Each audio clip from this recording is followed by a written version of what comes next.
All right, I now call the Washoe County Board of Equalization to order for the morning of February 25th. Please join me in a salute to the flag.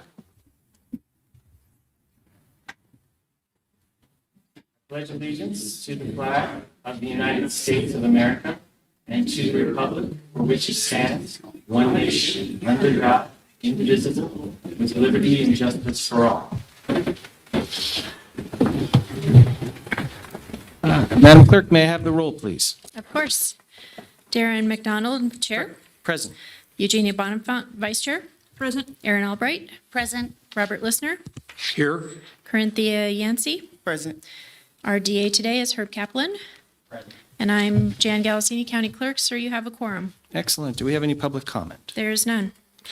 Do we have any assessor staff to swear in? I believe they've all been sworn in. Excellent. All right. Then let's call the first matter. Item number 6 is withdrawals, and we have none. So item 7 is residential real property appeals. So I'm not sure if we're going to hear these two together or separately. Okay, so the assessor's parcel number 126-52203, John and Gail Krolik, hearing number 260052. So if you'll come forward. Mr. and Mrs. Krolik, please come up to the desk. I've known Mr. and Mrs. Krolik for probably better than 15 years in a variety of capacities, but I feel comfortable to provide an independent, impartial opinion as to the matter before us, and I have no pecuniary interest in the matter. Mrs. Krolik, will you please turn and face the clerk to be sworn in? Please raise your right hand. Do you swear or affirm under penalty of perjury that the testimony you will present to the Board of Equalization is the truth, the whole truth, and nothing but the truth, so help you God? I do. Thank you. All right, what we will be doing is we give you 20 minutes for you to be able to present your case. After the assessor has located the parcel, then the assessor's office has 20 minutes to present, and then you'll have a 5-minute rebuttal time. So we'll start with the assessor to help us locate the property. One quick housekeeping. I'd prefer to start with the Tyrell property first, not the St. Gallen property. The issues are different. The Tyrell one would be quick and easy. The Tyrell is the 260053, the second one on the agenda. Is that okay? Madam Clerk, will you call the second matter? I will. This hearing will be assessor's parcel number 126-58025, hearing number 260053. Excellent. We'll let the assessor's office locate the parcel for us. Can we push that out?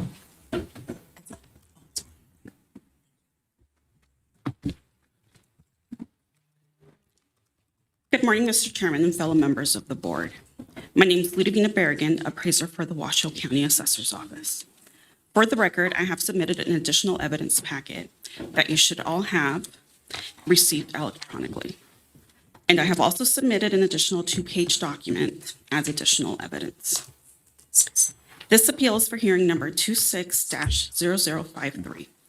The subject, APN 126-58025, is located at 1410 Tyrell Drive on a .046 acre lot in Tyrolean Village, in Incline, which can be found on page 7 of 15 of your packet or page 8 of your PDF. Are there any questions regarding the subject's location? There are none. So, Mr. and Mrs. Krolik, please tell us what brought you here today, and feel free to step up to the center podium if you could. Yes, full disclosure, I was a past member of the Board of Equalization for 10 years, so pretty familiar with the process. The reason why we're here is you'll see on the petition, none of the boxes are checked because it doesn't fall within the category of any of those items. What took place here, owned this property, purchased the land in 2000, built the structure in 2007. Knowing the rules and regulations of Tahoe, I knew I had to remove some coverage in order to add a 2-car garage structure to the residence. And that did take place, and I did provide documentation to the assessor's office that I was in compliance with all the requirements for building the structure. So going forward, I knew what I had left as for parking for the structure based on the attributing factor of the asphalt remaining in front of the property, allowing me to work with the association to park a boat there in the summer occasionally and have 3 additional parking spaces, not exclusively to myself, but to my neighbors and myself, until what took place this past year is the association, an individual in the association decided to remove additional coverage from, or parking spaces from the association to bank it where they could build additional garages in that. Now, this property should not have been affected. It was compliant for years and years, and then all of a sudden, I'm in a fight with the association to maintain my property value and not lose this asphalt. They went ahead, removed it, broke some TRPA rules in the process. That doesn't mean anything to this board, but my analysis as a real estate broker, real estate professional, expert witness in the field, is that this caused a valuation drop in my property value of approximately $300,000. The way I came across that is parking, kind of a hard thing to identify exact price on, but knowing what it goes for in other parts of the area, how it affects the value of the property, I came up with each parking space to be valued at a minimum of $100,000. Taking that $100,000 times 3, property value damage would be $300,000.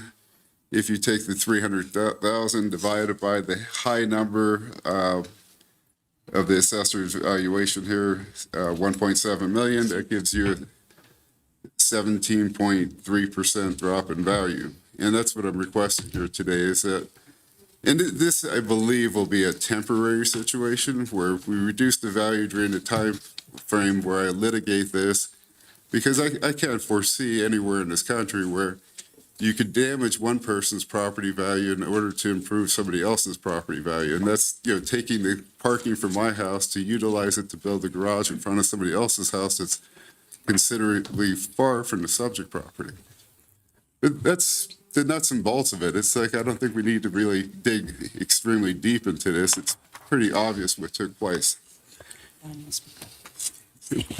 And if I may, thank you, Mr. Chairman, members of the board. Full disclosure, I actually also serve on the Tyrolean Village Homeowners Association Board of Directors. So I am intimately involved with the CC&Rs and homeowners rules and regulations, et cetera. However, I'm not speaking as a board member. I'm speaking strictly as a homeowner who's lived in this association since 1991, full-time, year-round. Our esteemed assessor's office did in fact provide us with the 8th amended rules and CC&Rs for the association, and which again I am familiar with. Now we do have a garage. We have a 2-car attached garage to our home at 1410 Tyrol Drive. We park our cars in our garage and also in our driveway as we are required to do so. However, as my husband stated, the 3 parking spaces that are also identified on the original maps of the association approved by our county, these parking spaces, as John stated, are not exclusive use for ourselves. That is not what we are arguing. These spaces are used for guests that do park, for the homes that are right next door to us, that surround us, et cetera. As of now, especially with this last snowstorm that we had, there was no parking. People were parking 2 cars deep tandemly, which can be quite dangerous in mountain roads. So with respect to what was given to us, these rules, these CC&Rs, which by the way we're in the process, the board is in the process of recreating, I should say, until our legal counsel looks at them. So these will change again. But this does not really apply to us. We do park where we're supposed to park. Again, these spaces are for a minimum of 5 other homes surrounded by us. So we are not the only individuals that are affected by this, what has taken place. It's affecting our neighbors. And fortunately, my husband and I have the time and the expertise to go forward to the panel here today. Thank you. All right. We'll hear now from the assessor's office. Ludivina Bergen for the record. This subject consists of a 2,664 square foot freestanding home and a 552 square foot attached two-car garage built in 2007, located in Tyrolean Village. You can locate 4 improved cells all within the subject neighborhood on page 2 and 3 of 15 of your packet. These improved cells consist of freestanding 2 to 3 story units with 3 bedrooms and at least 2 bathrooms, similar to the subject property.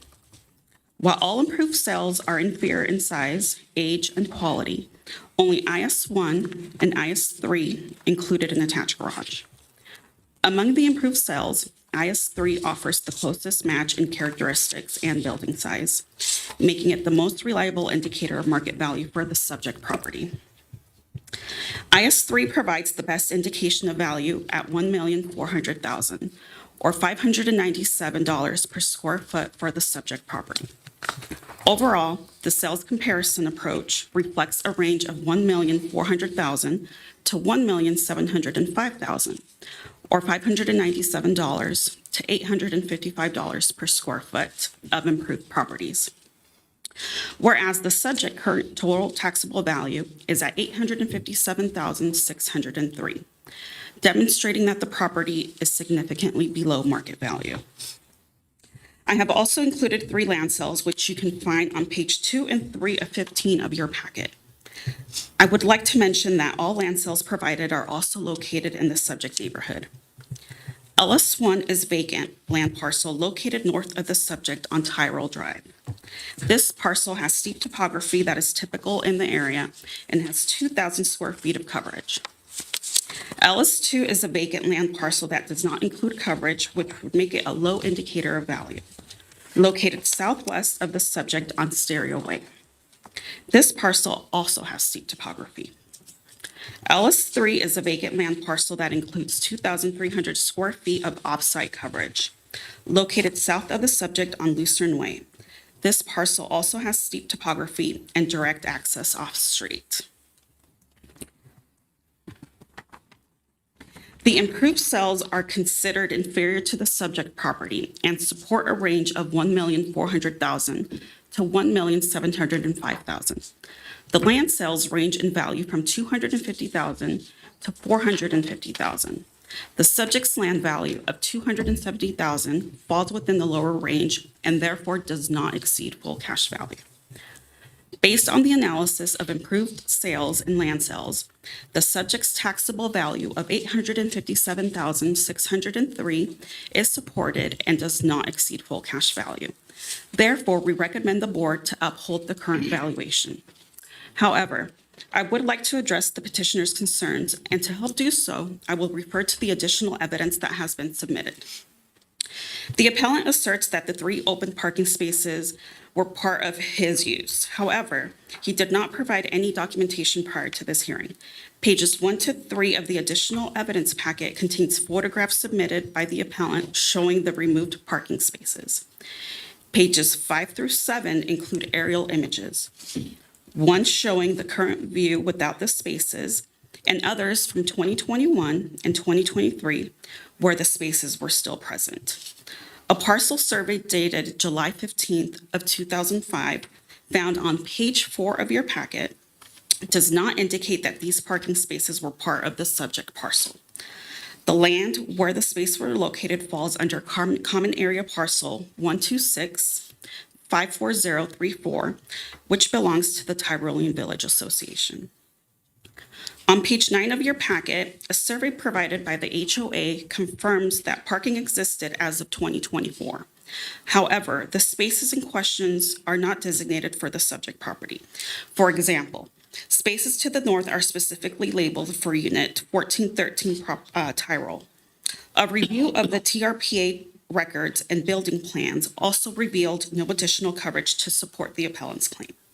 Furthermore, the 8th amended CC&R document provided this morning states that for units approved garages, such garage shall constitute the designated parking space for the unit. You can see that on page 2 marked with a blue asterisk.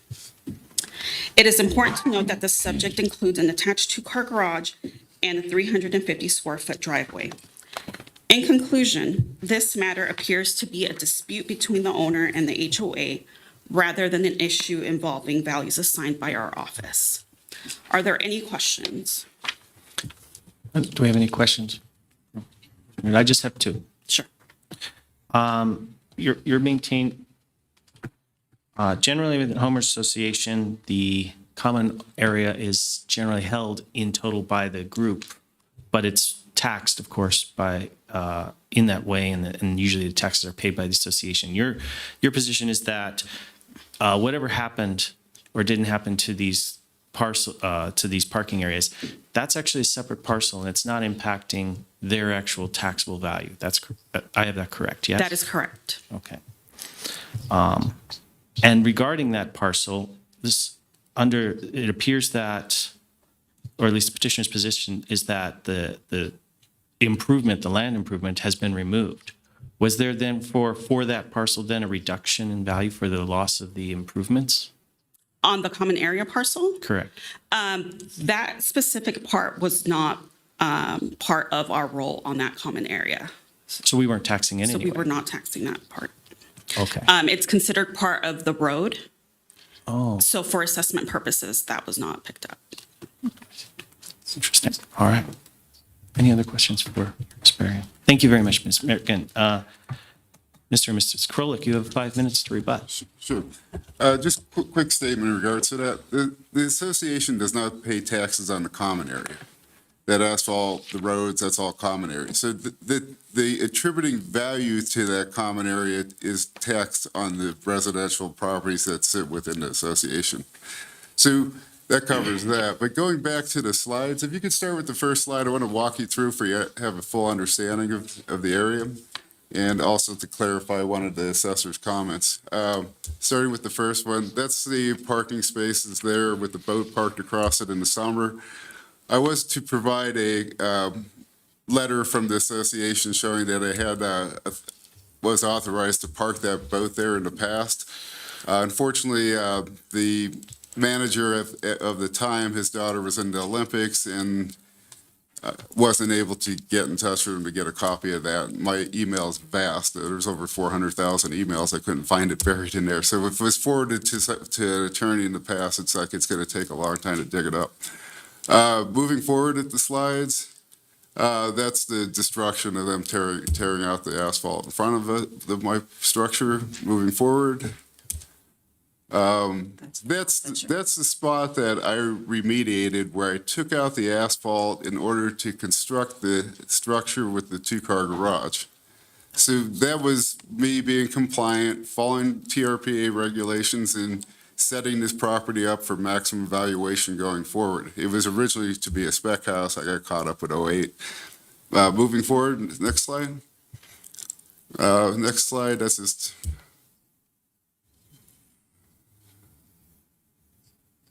That's just an area. Yeah, just an aerial view. Moving one more forward.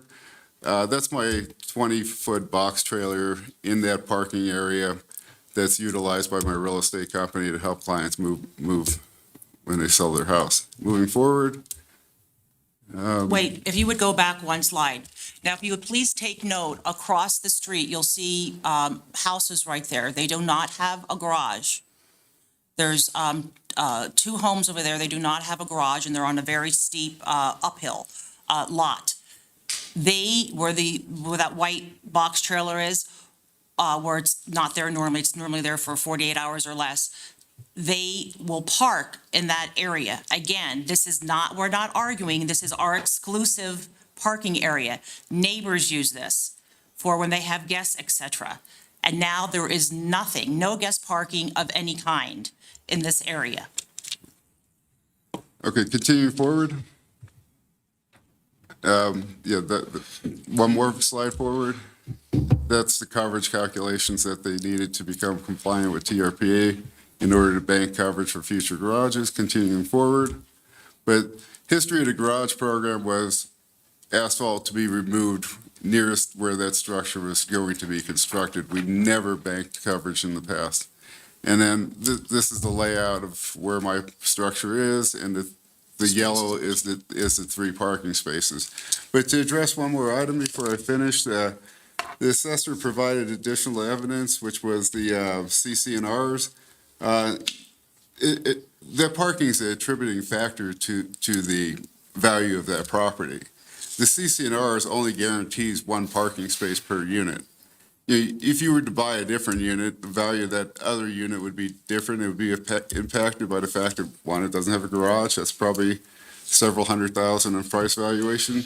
And 2, what steepness it is. There's all kind of things that affect property value. But this truly does impact the value of the resale or future resale of my structure. Okay, that pretty much, I think, should be sufficient. Do we have any questions for the petitioner? All right. I just have one, I just have 2. So your argument is not so much that the tax roll needs to be adjusted because you weren't actually paying taxes on the parcel that's actually in question, that had removed. It's because of the impact to that parcel had an impact to your Valuation. fair market value. Right. So, do you find, but you can see that the assessor's valuing you at a closer to $322 per foot of combined value. And their sales comparison approach, even on the low end, is at $597. And you're saying it's $300,000 of value to remove that, that's not going to put it under 322. That's why I came up with that mathematical equation. The 300,000 value of the parking doesn't cross to 300,000 in value as for assessed value. As we know, the assessed value is greatly different in many cases than the actual market value. But I applied that to the market value, reducing the market value to come up with that number of 17%. And then if you use the percentage against the assessed value, that's what I'm looking for. So I'm not looking for a $300,000 reduction in the assessed value. I'm looking for that 17% reduction in the assessed value. Because obviously I've lost value. Taking a $300,000 hit, that's substantial. That's why I'm going to litigate this until I win. And you're familiar that the improvement value that's provided by the assessor, that's really based on a Marshall and Swift calculation, not market. So you're really just looking for an adjustment of value to the land. Correct. Yeah, it doesn't amount to a lot, but it's the point of getting it right.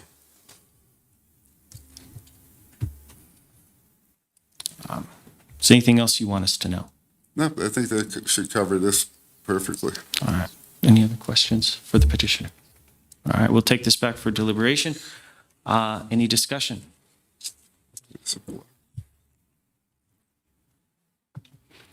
No discussion? I'll entertain a motion. Cianci?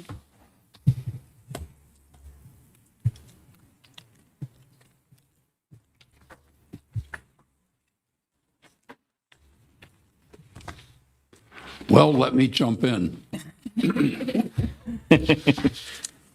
Oh, that's true. Okay, so let's because he didn't check any boxes, so it's a question of which one it is, but he's essentially arguing a reduction in his real property was overvalued. And that would be number 1. Because that's essentially what he's arguing is that the assessor's value of the land is too high because that's a market value, and the loss of the parking impacted his valuation of the land. Okay. So I'm listening to this meeting as it's streamed, and I don't know if I'm 1 second behind or 23 minutes, but are you still open for discussion? If you'd like to discuss, yeah, with no motions on the table. All right. I'm finding that based on the assessor's information and on what I see on Zillow, that there is no way this house is worth less than $857,000, which it's assessed for. So I am not in favor of any reduction whatsoever. The house is probably worth close to double that. And I understand the issues about the HOA, doing HOA things, but this house is worth more, in my opinion, and the information I've received, than what it's assessed for. So I would make a motion, if I was asked to recommend that we not make a change. By all means, make that motion. It's motion number 1. And then it's this. Mr. Chair, if I could, Herb Kaplan for the record. I disagree that it's a number 1. I think it's a number 3. Number 1 is overvaluation, and I'm reading the statute, which I now need glasses for. This is like seconds behind. It's got to be based on by reason of undervaluation for taxation purposes of the property of any other person, firm, blah, blah, blah. So it's a comparative statute as opposed to the 357, which is just overvaluation. Fair enough. All right. Then we will treat it on argument that it's less than full cash value. Okay. This petition for parcel number 126-58025 was brought pursuant to NRS 361.357 based on the evidence presented by the assessor's office and the petitioner. I move to uphold the assessor's appraisal of the subject property and find that the petitioner has failed to meet her burden to show that the full cash value of the property is less than the taxable value computed for the property in the current assessment year. With that, I find that the land and improvements are valued correctly and the total taxable value does not exceed full cash value. Thank you, Ms. Albright. Do we have a second for that motion? Second. Thank you, Ms. Yancey. Any discussion on that motion? No other discussion? Hearing none. All in favor? Oh, is there any public comment? No public comment. All in favor, say aye. Aye. Any opposed? Motion carries. Mr. and Mrs. Krolik, we've ruled against your petition for evaluation on this parcel. You have a right to appeal that decision to the State Board of Equalization, which you are very familiar with. Right. And you can collect that form for that appeal from the clerk's office. Madam Clerk, when does he have to have that appeal in by? March 10th. Madam Clerk, please call his other matter, please. Okay. This will be Assessor's Parcel Number 126-52203, John and Gail Krolik, hearing number 260052, and the appellants have been sworn. Mr. Chairman and fellow members of the board, my name is Ludovina Berrigan, appraiser for the Washoe County Assessor's Office. This appeal is for hearing number 26-0052, APN 126-52203. Is located at 1310 St. Galen Court on a .029 acre lot in Tyrolean Village in Incline, which can be found on page 6 and 7 of 15 of your packet, or pages 7 and 8 of 16 of your PDF. Are there any questions regarding the subject's location? Good, thank you. Mr. and Mrs. Krolik, please tell us how you wish us to proceed with this parcel. Okay, so situation with this property is completely different. This one is being impacted in a negative way by a misinterpretation of Nevada law for insurance for condos. Typically, that NRS statute was written to address insurance on shared wall structures such as a high-rise condo or a row home, like-kind properties. The insurance broker basically sold the association fire insurance based on an interpretation of this law that does not make any sense whatsoever. Here we have 55 units in this homeowners association, of which they are not like-kind properties. You have an 8-plex, a couple of 4-plexes, some duplexes, my unit's in a triplex. And to take a $200,000 policy from Lloyd's of London, who, as we know, is definitely not the most affordable insurance in the world, and apply that equally across all the units. And these units, like I said, construction-wise, age-wise, they're all different. That law was written if you read that law, it exempts commercial properties. It should exempt PUDs. This is a public utility district essentially because it has freestanding homes, such as the previous case, that was a house, and it has, condos within it. Also, the association did not interpret its own CC&Rs and apply that insurance expense against all 255 units there. They only applied it against the 55 shared wall units. So now I'm paying insurance of approximately $1,200 a year for the condo, plus now the association has assessed me $3,800 a year for this new insurance. That drastically affects all 55 units within there. And I'm asking for a 15% reduction in the property value because it is out of equalization with other properties within the Incline Village General Improvement District. Nobody else is being impacted with insurance for such reason. Nobody else has interpreted the law to that point. And then I do have one correction. As for the assessor's evidence packet, land sale one, or excuse me, improved sale one, they have the square footage as 1,250. I pulled up the MLS data sheet from when it's sold. The actual square footage is 1,627. That brings the value down to 425.32 a square foot, not 554. So if we want to stay within valuing property based on market value and assessed value, they need to correct that error. Any comments? So we are trying to get the state to address this insurance issue and bring clarity to a law that went into effect 12 years ago, and now all of a sudden last year we have a board member that hired an attorney and interpreted it differently than what it was meant to apply to. Thank you.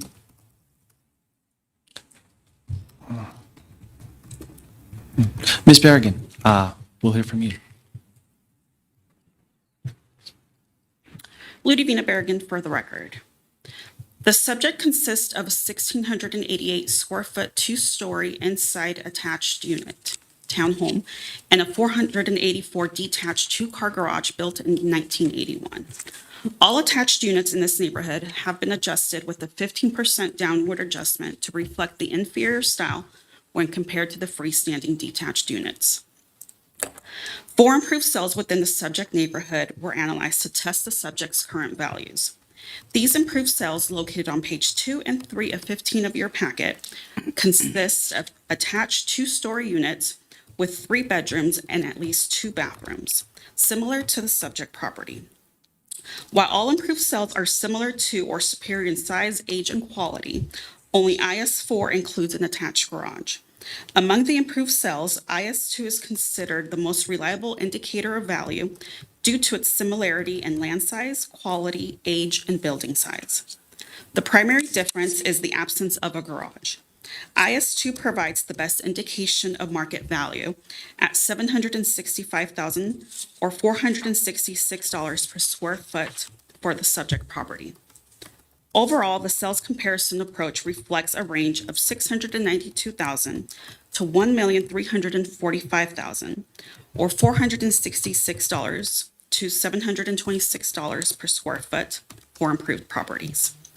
Whereas the subject is currently valued at $345,064, or $204 per square foot, demonstrating that the property is significantly below market value. 3 land sales are included, which you can also find on page 2 and 3 of 15 of your packet. These land sales are the same land sales included in hearing number 26-0053. If you wish, I can go over them again, or if we can recall from the last hearing, I can skip these. I don't think we need to hear from them again, but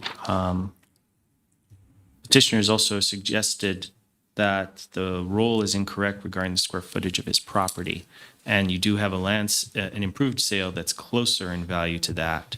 How do you respond to that? The improved sale that's closer in value to, Closer in size closer in size to the subject property to what the petitioner has said is the correct value. of 16, Well, petitioner suggested that the correct square footage for his property is 1250, and I see that you have a 1250 and improved sale 1. If the petitioner is correct at the size of his property, do I have that wrong? Clarification, the improved sale 1, the assessor has this 1250 square feet, where the actual structure is 1627 square feet. The subject property, my property, is 1688 square feet. Okay, so the assessor's roll is Right, correct. so Okay, keep things clean. so it would be the IS1 that there may be a discrepancy on the Correct. square footage. fair enough. But on our record, we do have 1,250 square feet. But even if, let's say, the sales price was at the 425, it still falls, the subject still falls well below that sales range. And we are comparing IS2 as placing the more weight on that sale because it's more comparable to the subject. So the improved sales support a range of 692,000 to 1,345,000. The land sales range in value from 250,000 to 450,000. The subject's land value of 229,500 falls within the lower range and therefore does not exceed full cash value. Based on the analysis of improved land sales and improved sales, the subject's taxable value of $345,064 is supported and does not exceed full cash value. Therefore, we recommend the board to uphold the current valuation. I would also like to take a moment to discuss some of the petitioner's concerns. The appellant expressed concern over the blanket fire policy that his HOA acquired. This appellant states that the policy has a cost of $3,800 per year and affects 55 parcels in this neighborhood. While we understand this is a significant cost, valuation is based on market evidence, and current sales do not reflect an impact from this policy. It is our understanding that the policy took effect after the last improved sale on 12/15/25 and values were not affected. However, our office will assess the neighborhood during our next reappraisal, and if sales demonstrate a change in market value, we will make the necessary adjustments.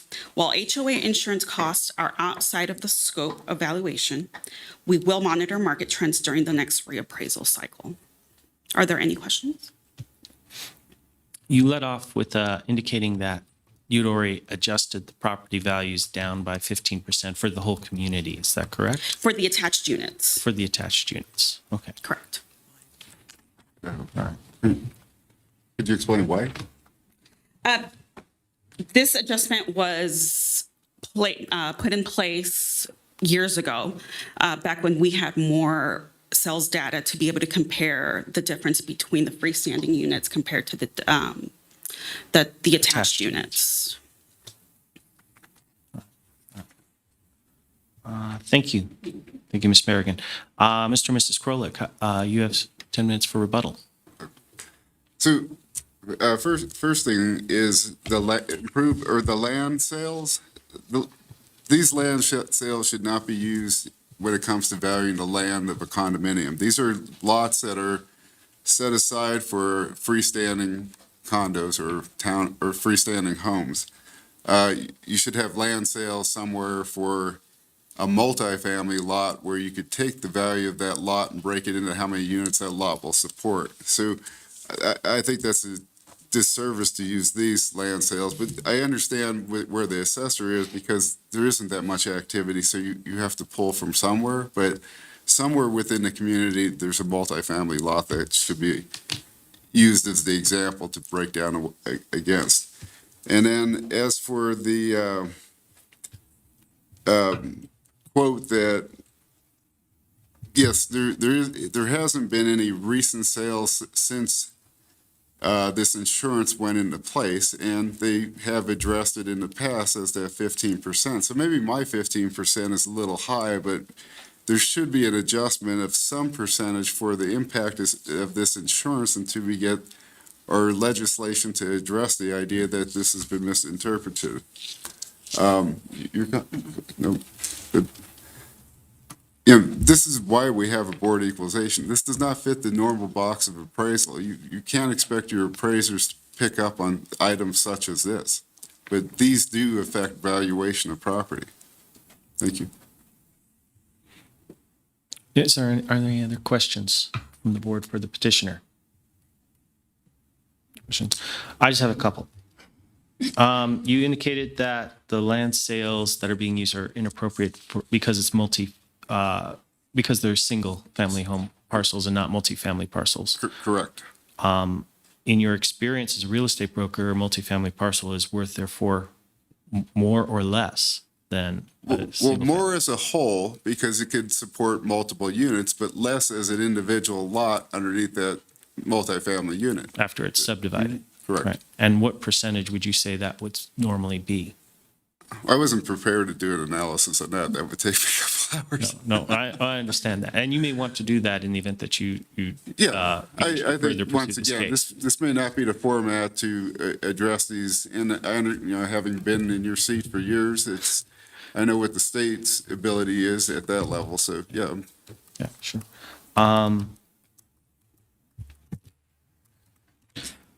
Overall, the cost of insurance has increased the operating costs of owning the parcel by about what percentage would you say? Once again, I haven't thought that through, but I am paying more than twice the amount of insurance on the condo, which is worth half the value of the Tyrol house, and the insurance on that is $1,800 a year.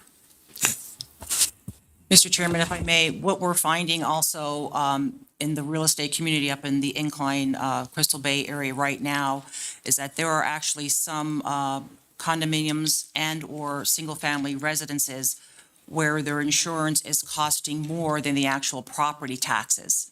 That is going to be a huge, huge problem going forward. Side note. Well, that's true. That's true. Any other questions for the petitioners? All right, hearing none, we'll take it back for deliberation. Any comments? I absolutely agree that this is an issue that impacts the cost of ownership and potential marketability of the property. But looking at the numbers, if the value of the property dropped by half, it would still be above what it is currently assessed at. So I'm just without any additional evidence as to the impact, and given that, I'm just not seeing a reason for reduction. I sympathize with the petitioner. We've seen massive insurance price increases for the last 5 years, really on, if you look at some of the associations, even some of the largest ones, we watched an association go from $250,000 insurance policy to a $2 million policy over the course of a 5-year transition. And what has been remarkable is that the prices on the properties have not gone down. They seem to be very sticky on that. And probably it's because people don't want to take a loss. But eventually, I'm sure that's ultimately going to feed into the impact. It just has not actually fed into the numbers yet for any kind of assessment value. Any other comments or a motion?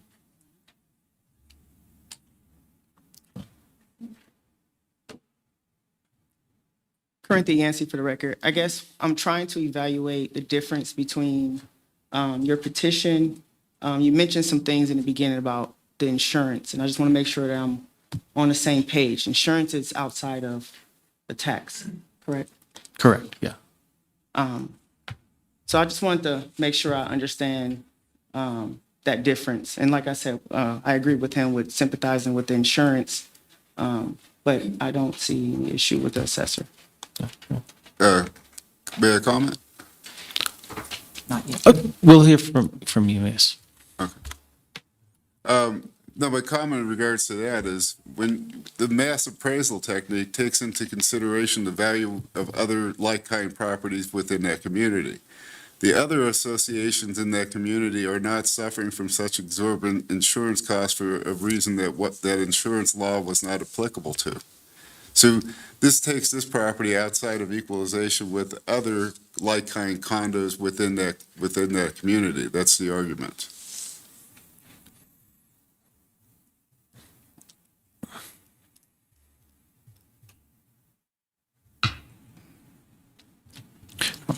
We'll entertain a motion or any other discussion. Yeah, I move to a motion. Ms. Yancey? Corinthia Yancey for the record. This petition for parcel number 126-52203, hearing 260052, was brought pursuant to NRS 361-357. Based on the evidence presented by the assessor's office and the petitioner, I move to uphold the assessor's appraisal of the subject property and find that the petitioner has failed to meet his or her burden to show that the full cash value of the property is less than the taxable value computed for the property in the current assessment year. With that, I find that the land and improvements are valued correctly and the total taxable value does not exceed full cash value. All right. Is there a second? Second. Thank you, Ms. Bonifant. Any discussion? My only comment regarding petitioner's equalization concern, I have seen, because I have been attached in my professional capacity to audits of homeowner associations, we've seen several associations actually shift to where they no longer qualify for loans because of the insurance issues attached. And so I disagree with the idea that it's limited in scope. I think the application of the individual law that to which appears to be a conflict is probably unique to Tyrolean. But the impact of the insurance pricing to the associations in, particularly the ones with joint structures, in Incline Village, Crystal Bay seems to be pervasive. And with some associations shifting to where they could only take, you could not borrow on those properties because of their inability to place insurance.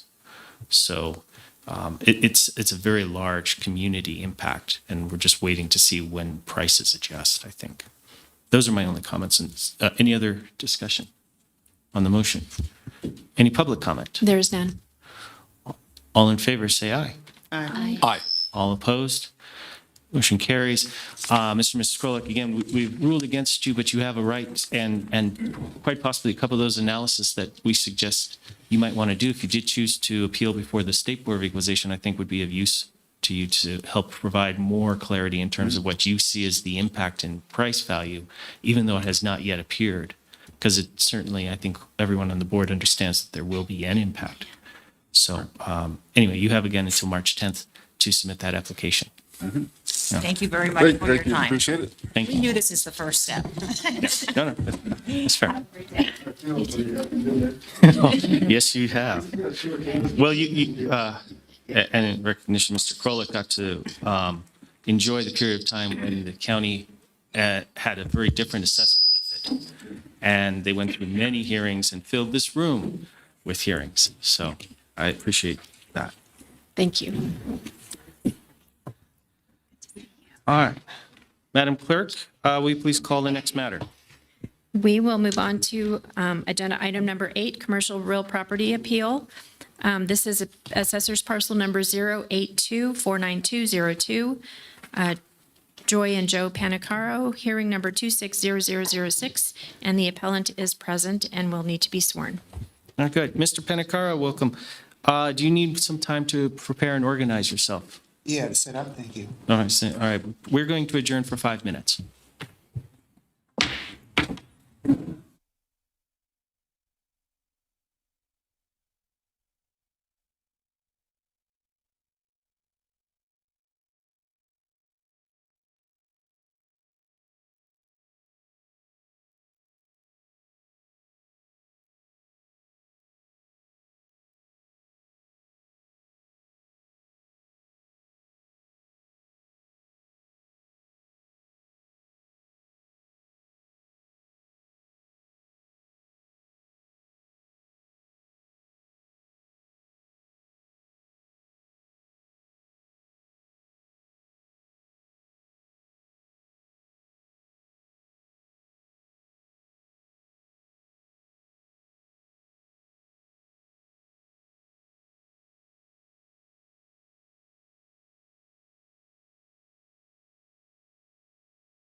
Mr. Pandacaro, are you ready? Yes. All right, assessor's office is ready? Clerk's ready? All right, let's.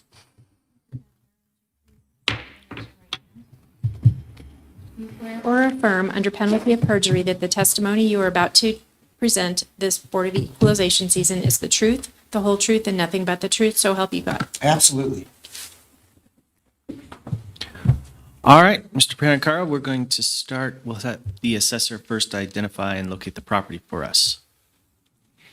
Good morning, Mr. Chairman and members of the board. For the record, my name is Shannon Scott, Senior Appraiser with the Washoe County Assessor's Office. The subject property is a 3,150 square foot storage warehouse built in 1981. The property is located at 7490 North Virginia Street in North Reno. It has frontage along North Virginia Street and is in close proximity to US 395. Are there any questions about the location? No, we're good. Mr. Pandacaro, please tell us what brought you here today. You have 20 minutes. Of course, my appeal. According to the Supreme Court in State versus Basque, 2006 case, taxation must be uniform, just, and equal. NRS 361.356 provides that a property owner may appeal his property tax assessment when an inequity exists, while NRS 361.357 provides the right to appeal when the full cash value of property is less than its taxable value. I appeal on all bases. Now, this is the property's history, location, and characteristics. My sister and I inherited this property upon our father's demise in 1986. Our parcel 082-492-02 is not, I emphasize, is not located on, quote, on prime, quote, frontage along North Virginia Street, unquote, as appraiser supervisor Shannon Scott and Bryce Willie attempt to portray. Rather, it's located off the main drag in a seedy area of town at 7490 North Virginia, where Virginia forks to the west from Panther Drive, 2 miles north of the Washoe County Jail on Parr Boulevard. The parcel has no curb, gutters, sidewalk, or street parking. The parcel is a small one, 15,572 square feet, 0.357 acres in size, with a no-frills masonry block building totaling 3,150 square feet. And that's on Assessor's Exhibit 1, or page 1, which you see on the screen. But actually, if you go to their paper version, you'll see a better picture of the dilapidated building and driveway.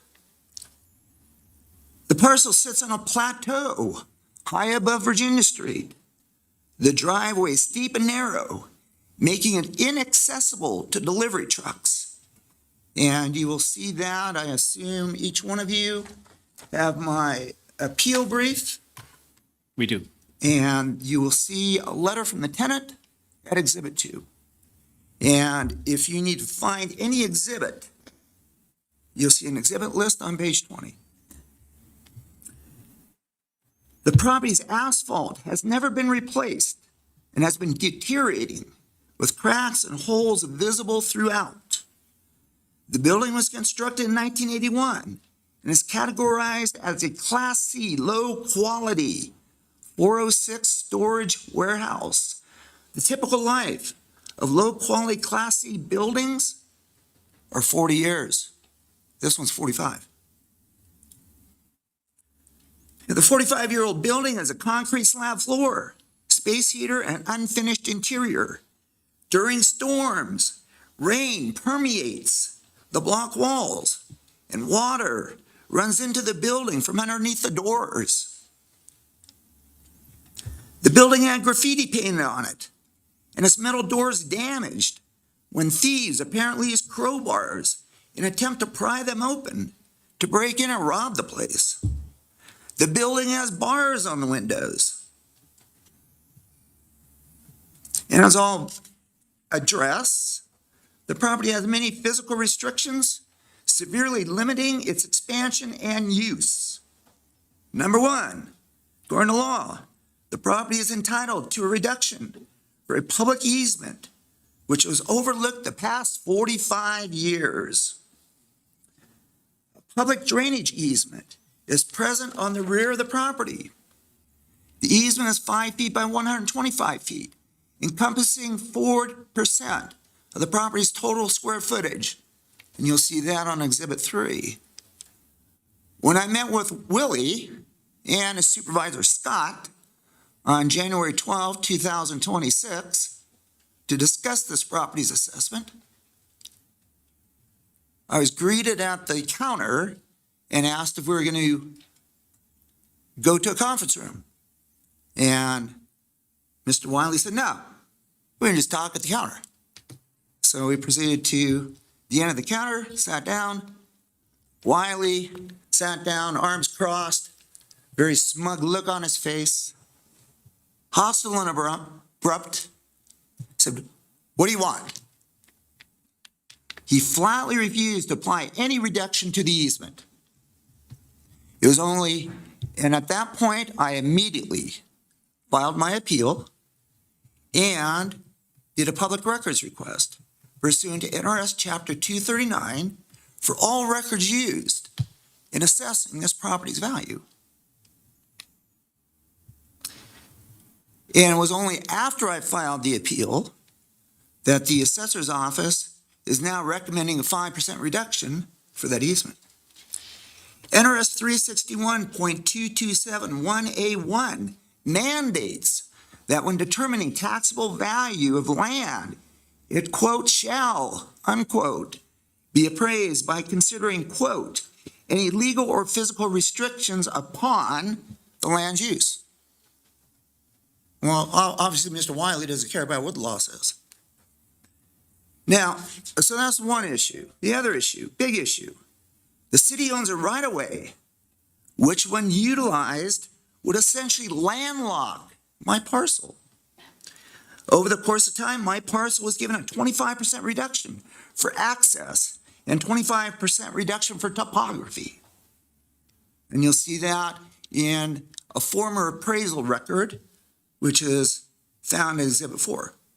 The access reduction has since been eliminated altogether, while the topography reduction has been diminished to a mere 10%. And you'll see the current appraisal record, Exhibit 1.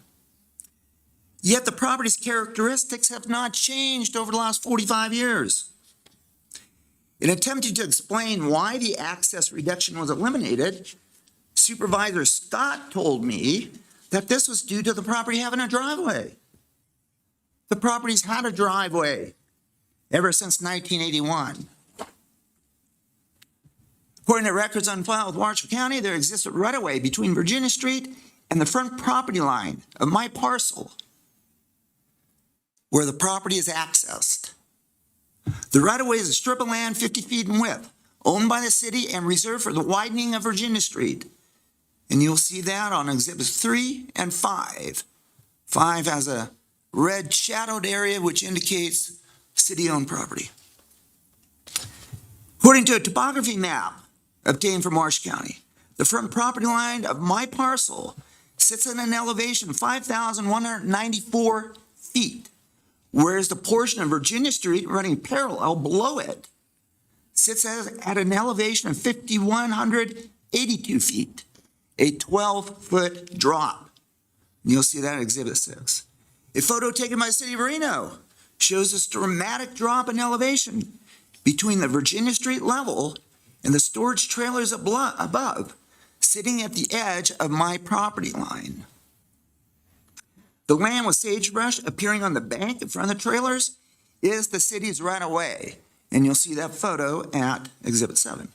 Should the city decide to cut into the bank to widen Virginia Street, the driveway leading to my parcel would be cut off from the street, severed at a level high above it, leaving the property inaccessible to vehicular traffic. There would not be enough run left in the driveway to connect it with Virginia Street to allow an adequate slope for vehicular access to the property when the street is widened.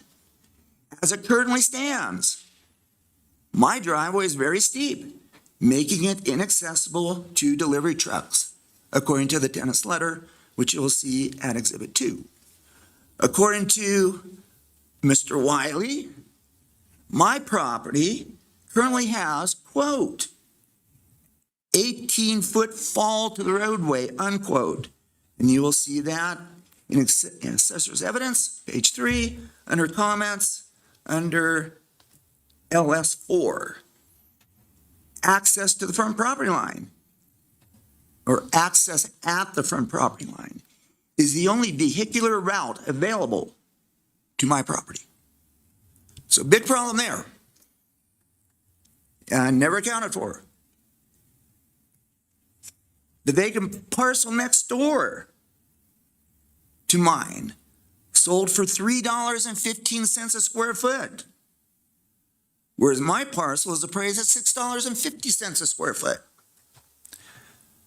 When meeting with Assessor Chris Sarman, the appraiser Bryce Willie, and Supervisor Shannon Scott on February 2nd of this year, I presented a grant bargain and sale deed along with a state of Nevada declaration of value showing the parcel next door, APN 082-49201, was sold in July 2024 for a total of $54,000. And you'll see those recorded documents at Exhibit 8. As shown by the documents recorded on July 29, 2024, the purchase was an arm's length transaction between sellers Andrew and James Allen of Fallon, Nevada, and Apex Equities 2, LLC of Lake Oswego, Oregon. Again, Exhibit 8. According to the appraisal record for the parcel next door, APN 082-49201, the parcel is 17,163 square feet, or 0.394 acres in size. You'll see that at Exhibit 9. Thus, the parcel next door sold for $3.15 a square foot. Yet my parcel was appraised at $6.50 a square foot for its land value and then given a 10% reduction for topography. And you'll see that on the appraisal record at Exhibit 1. Once I presented this information at the February 2nd meeting, Mr. Sarman, Mr. Willie, and Ms. Scott scrambled into defense mode, declaring they would seek adjustments, which would ultimately raise the land value of the parcel next door, equivalent to the value for my parcel. To no surprise, Mr. Willie would later address a letter to me stating, quote, during our in-person meeting on February 2, 2026, the sale of nearby APN 082-49201 was discussed. This parcel was deemed a questionable sale. The seller indicated they just wanted to get rid of it and felt it was worth a lot more. The low sales price is indicative of severe topography, no access, and no on-site utilities. While the parcel size is 17,163 square feet, the usable area is estimated to be 11,663 square feet. This results in an adjusted price per square foot of $6.17. And you'll see his letter that is attached at Exhibit 10. However, according to the declaration of value signed, quote, under penalty of perjury, unquote, by the seller, James Allen, the property has a total value of $54,000. And you'll see that recorded document at Exhibit 8. NRS 375.110 makes it a crime for falsifying value of property. Although Mr. Willie contends that the seller just got rid of the property at a below market value, he failed to produce any written statement from the seller stating such.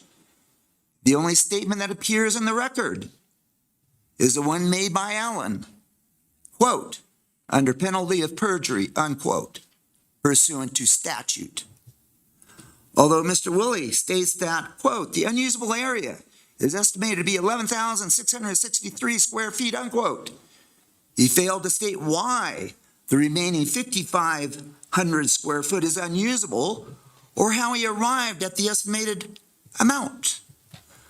The parcel's appraisal record makes no mention of, quote, unusable, unquote, property.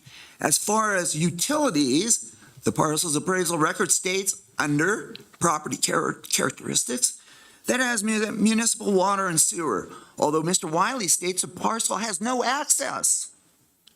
This is not mentioned in the appraisal record. If the property had no access, as Mr. Wiley contends, property would be landlocked and worthless.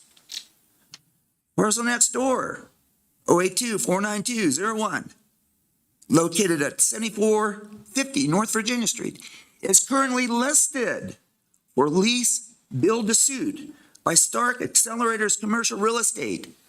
There is no mention in either the listing appearing on showcase.com or loopnet.com that the property has any usage or access problems. And you'll see both of those listings at my Exhibit 11.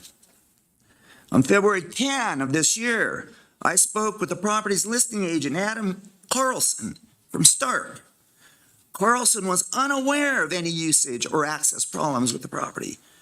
Pursuant to NRS 113.130 and NRS 645.252, realtors and sellers have a statutory duty to disclose all known material adverse facts regarding a property's condition, including those that adversely affect the value or use of the property. There's no mention of that in the listings. The listings further belie the statements made by Mr. Wiley, as they have photos showing the property to be relatively flat and a dirt road traversing it. In addition, the listings include a site plan and a proposed 4,995 square foot building, large area with lined parking spaces, and a driveway connecting it to Virginia Street. You'll see that also on Exhibit 11. Obviously, there are no usage or access problems. Mr. Wiley has failed to provide any evidence that the $3.50 per square foot amount paid for APN 082-49201 was not a fair market value price. Pursuant to NRS 361-227-5A, when using comparable sales, the appraiser, Mr. Wiley, must base these, quote, on prices actually paid in market transactions, unquote. He can't take what it was paid and monkey around with it to increase its value, to make it look like, oh, it's just as much as my parcel. No, can't do that. The assessor's office has attempted to justify its value on my property by listing various properties which are not at all comparable to mine. Not a single one of his comps has a landlock issue like mine. According to appraisal publications, when employing the comparable sales method, the basic principles involving assessing properties. Well, let me back up a little bit. According to appraisal publications, when employing the comparable sales method, the basic principles involve assessing properties with similar characteristics in terms of size, location, condition, amenities, age, and design. The size of comps should be within a 25% difference, larger or smaller. Once you get outside of that, you get into different tiers of properties. This can also be the difference between two completely different buyer pools. In response to my public records request for all records used in valuing my property, Supervisor Scott provided a list of vacant land sales, which ranged from 2.71 to 208 acres in size. One parcel even included water rights. These were the only sales provided in the assessor's response to my public records request. And you'll see that in the assessor's evidence at pages 45 through 47. Given that my parcel is only a third of an acre and is without water rights, the sales used certainly do not fit the criteria of a comparable sale.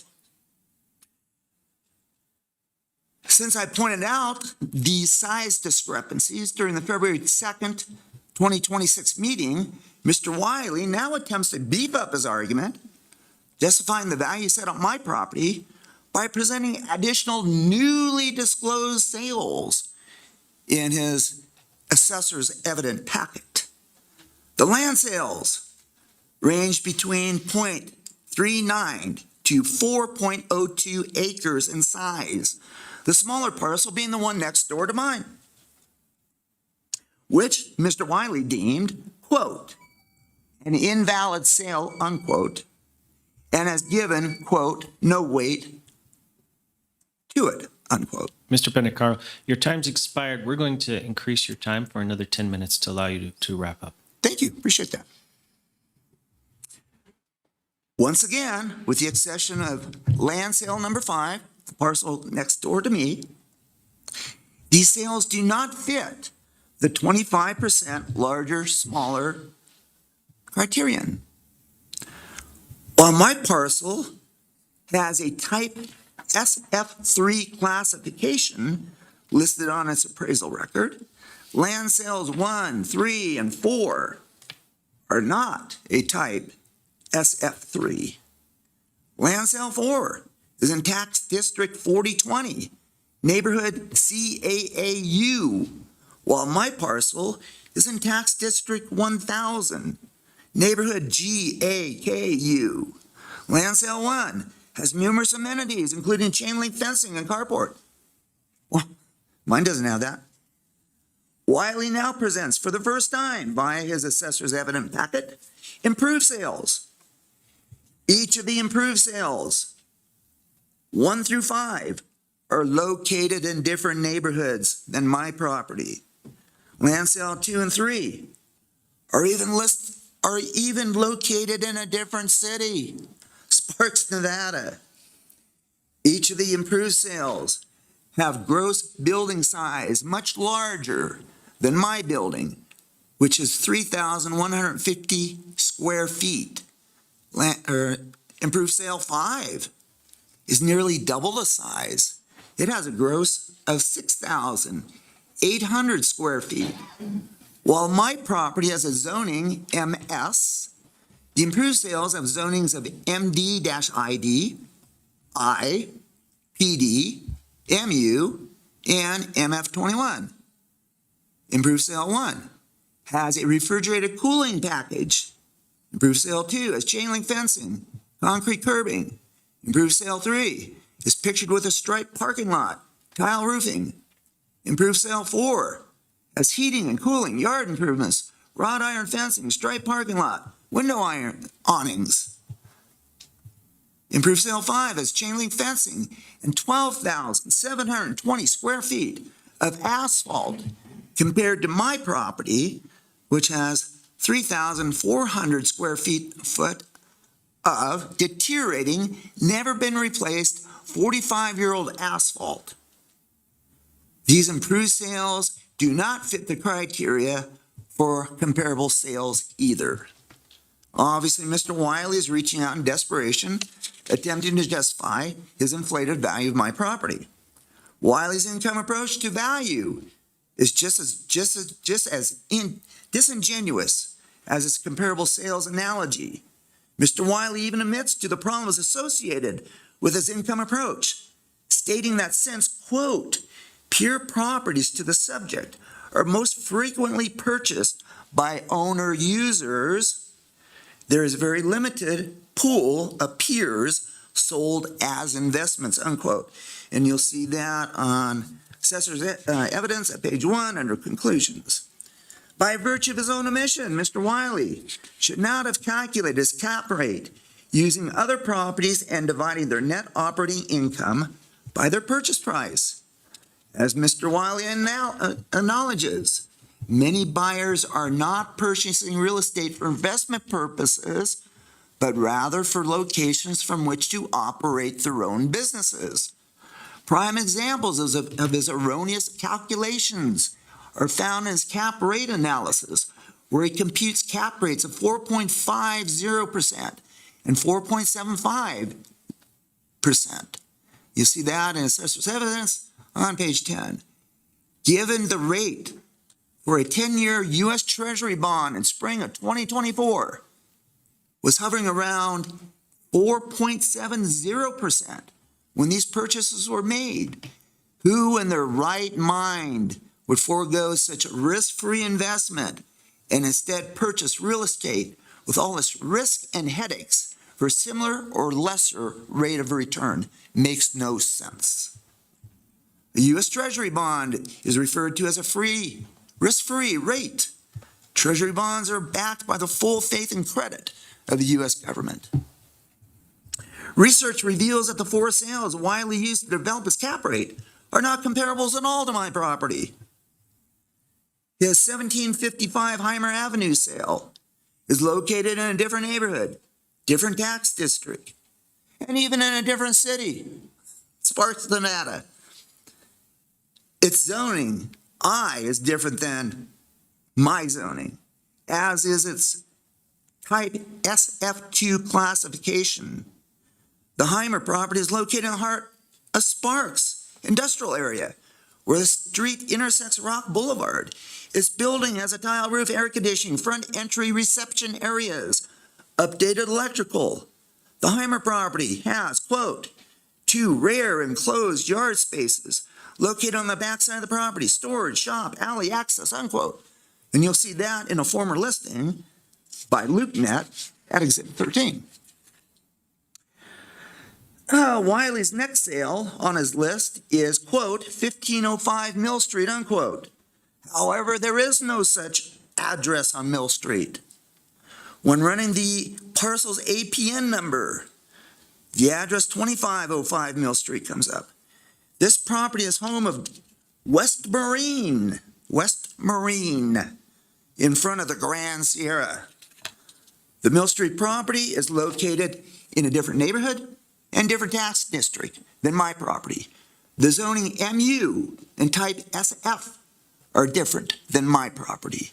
The Mill Street property is described as, quote, retail store, unquote, and, quote, storage warehouse, unquote. These have a combined square footage of 9,600 square feet, whereas my building is only 3,150. The Mill Street property has a land size of 59,332 square feet, or 1.32 acres, while my property is only 15,572 square feet, or a little over a third of an acre, which is nearly a fourth of the size of the Mill Street comparable he uses. And you'll see that at Exhibit 13. Next on Wiley's sale list is, quote, 80 East Glendale Avenue, unquote. However, there is no such address on Glendale Avenue. When running this APN, the address 680 Glendale Avenue comes up. Not only is his Glendale Avenue sale located in a different neighborhood, in different tax district than mine, but it's located in a different city, Sparks, Nevada, at Turner Crossing.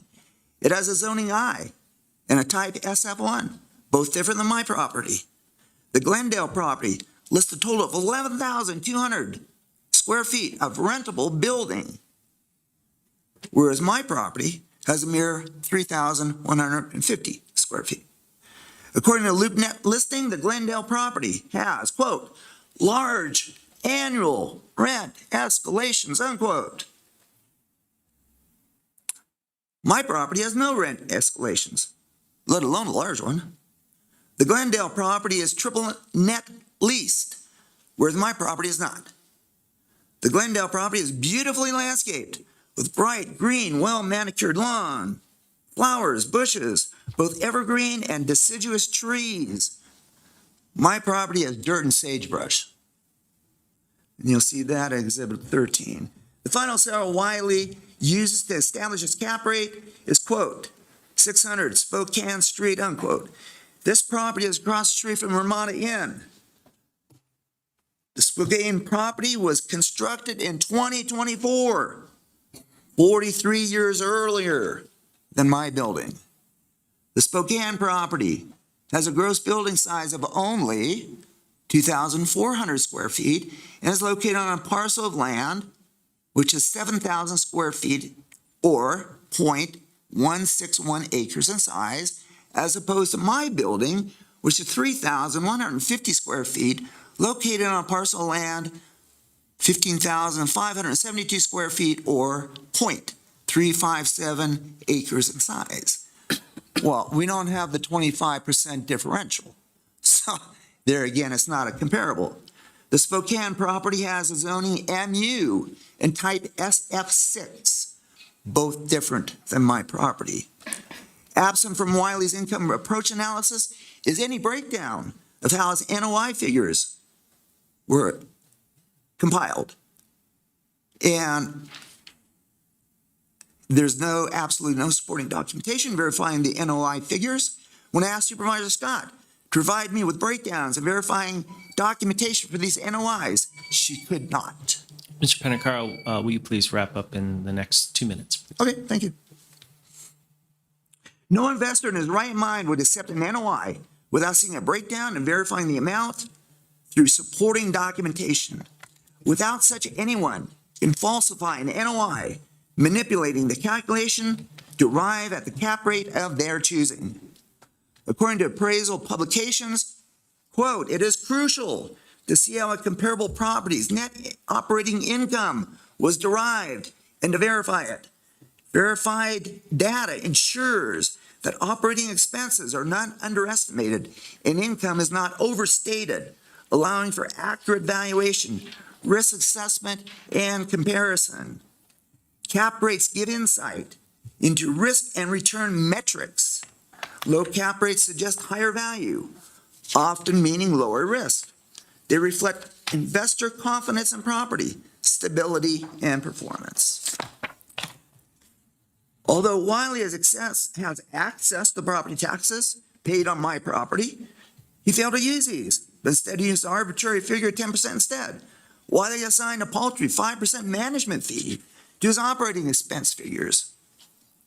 No management company would manage my property for $974 annually. When I called around, I had a difficult time finding any management company that would even manage such a small piece of property with an annual gross income of just $22,920. Those who would, Utopia, Dixon, and Reno Property Management, wanted between 10 and 20% fee. Mr. Wiley fails to mention the name of his 5% management company. Value in real estate includes many factors and assumptions that affect the estimated worth of property. One of the most important aspects of commercial real estate valuation is accounting for risk. Thank you, Mr. Penacaro. We'll hear now from the Assessor's Office.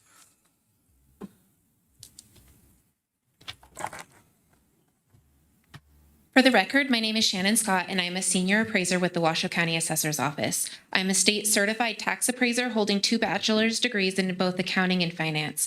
I have worked for Washoe County for over 10 years and have been in the real estate and finance industry for over 25.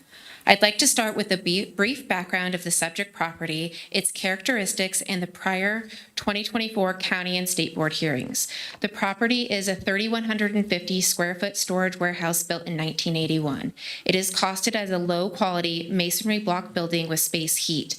There's approximately 3,400 square feet of asphalt pavement, also built in 1981.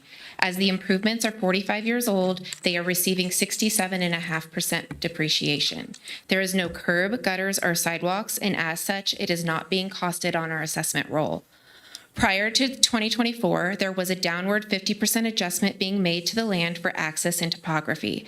This parcel was severely out of equalization, and when we corrected the error, the appellant appealed. The County Board of Equalization approved the total adjusted recommendation of 10% for topography at that time. The appellant then took his case to state, and the adjustment was also upheld by the state board. This year, the subject's taxable value was found by adding the market value of the land with the replacement cost new, less depreciation of the improvements. At the time of noticing, that was a land value of $91,096, an improvement value of $64,693 for a total taxable value of $155,789.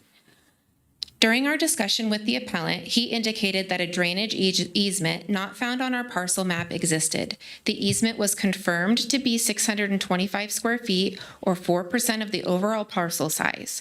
Considering the easement, we are recommending an additional 5% adjustment to the already existing 10% topography, for a total of a 15% adjustment. This results in a land value of $86,035 and a total taxable value of $150,728.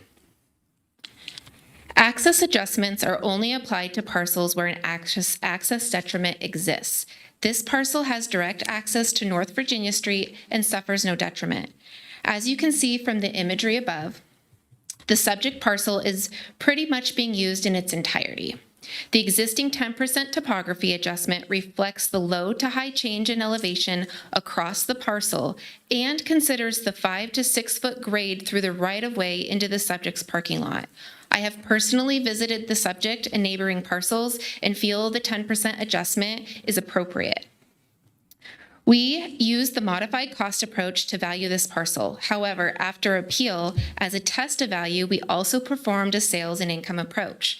If you would please turn to page 2 of your hearing evidence packet, which is page 3 of the PDF, I'd like to briefly go over both the sales and income approaches. Industrial properties less than 5,000 square feet typically transact as owner users, making the sales comparison approach the best indicator of value. IS1 through IS5 were chosen as they are smaller industrial use spaces of similar age and quality. The price per square foot of all comparables range from $169 to $257 per square foot. IS4 represents the low end of the range, and at $169 a square foot, a $530,000 value is indicated. The recommended taxable value of $150,728 or $48 a square foot is well supported by the sales. It should be noted that although requested, no sales have been provided to our office by the appellant in support of a taxable value under $48. Land sales 1 through land sales 4 range in value from $7.42 to $17.76. They are all within a 2.5-mile radius of the subject and support our recommended taxable land value of $5.53. I want to highlight our subject parcel is a graded finished lot being used pretty much in its entirety. Bryce, will you please navigate to LS5 in Worms? Thank you. Land sale 5 is located in very close proximity to the subject, and it sold in July of 2024 for $3.15. I have visited this parcel, and it is a good comparable to the property in terms of location. However, unlike the subject, it is in a raw state. It has significant topography and will take considerable investment to grade and create a usable area. The estimated usable area, once graded, is estimated at approximately 11,663 square feet. Discussions with the seller deemed this sale questionable, with the seller indicating that he did not feel that it represented market value, stating that he really just wanted to get rid of it to stop paying the taxes. Additionally, it had no legal access through the right-of-way to North Virginia at the time of sale. It was purchased by the neighboring parcel owner, and based on renderings, access from North Virginia to Land Sale 5 will be through that neighboring parcel. No direct street access is depicted to this parcel. For the record, we are showing in Worms where the access point is depicted. If you can see that L shape, that is where the street will be accessed through to the parcel. The parcel that actually sold is the parcel ending in 01. Adjusting that sale for both the usable area and the lack of access, we arrived at an adjusted price of $6.17. This supports our recommended land value of $5.53. If you please turn to page 6 of your PDF or page 5 of your hearing evidence packet, I'd like to briefly review the income analysis. As I stated previously, industrial properties less than 5,000 square feet typically transact as owner-users, making the sales comparison approach the best indicator of value. While little weight was given to the income approach, a very conservative analysis is included in your packet because it also demonstrates that our taxable value does not exceed market value. The median rent of $1.08 per square foot suggests an annual gross income of $40,824. The subject's actual rent of 60 cents per square foot was used, resulting in a potential gross income of $22,680.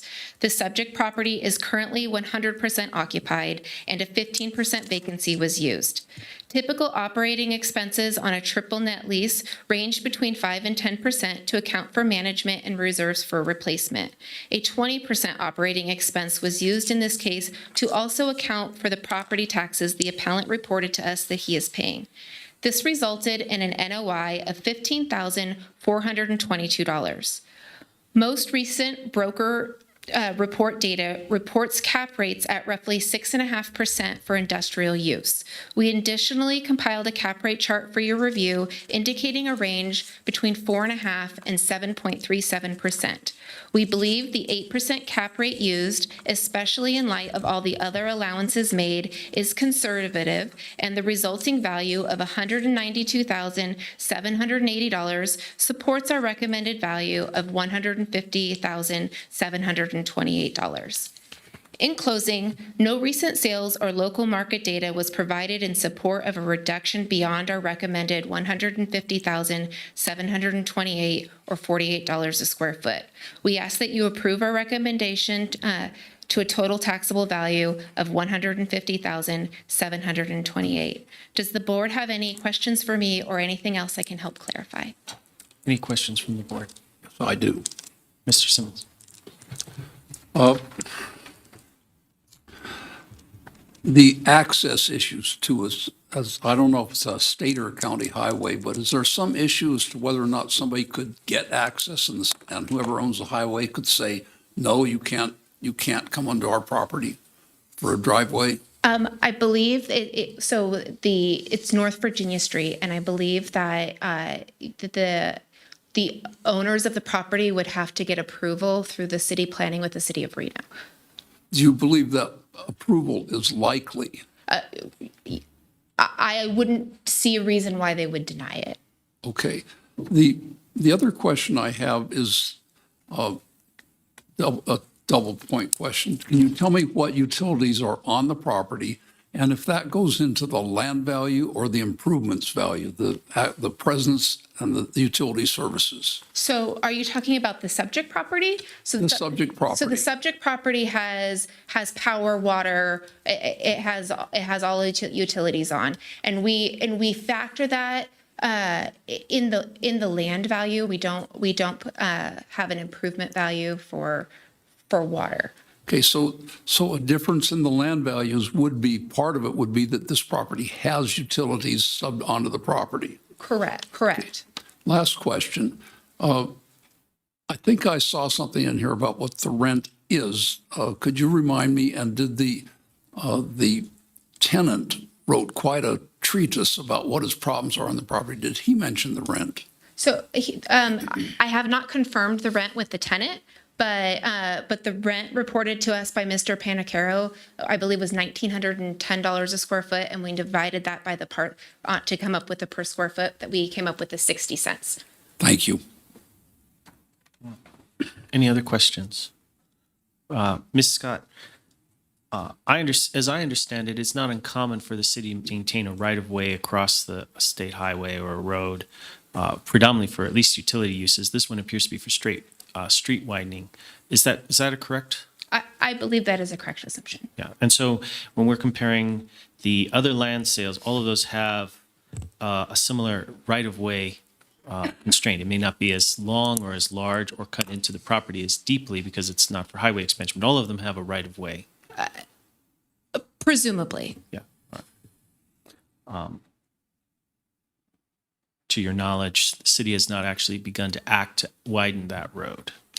No, they have not. I'm not aware of any immediate plans for that. And if that were ever to come, that is absolutely something we would take into consideration with the valuation at that time.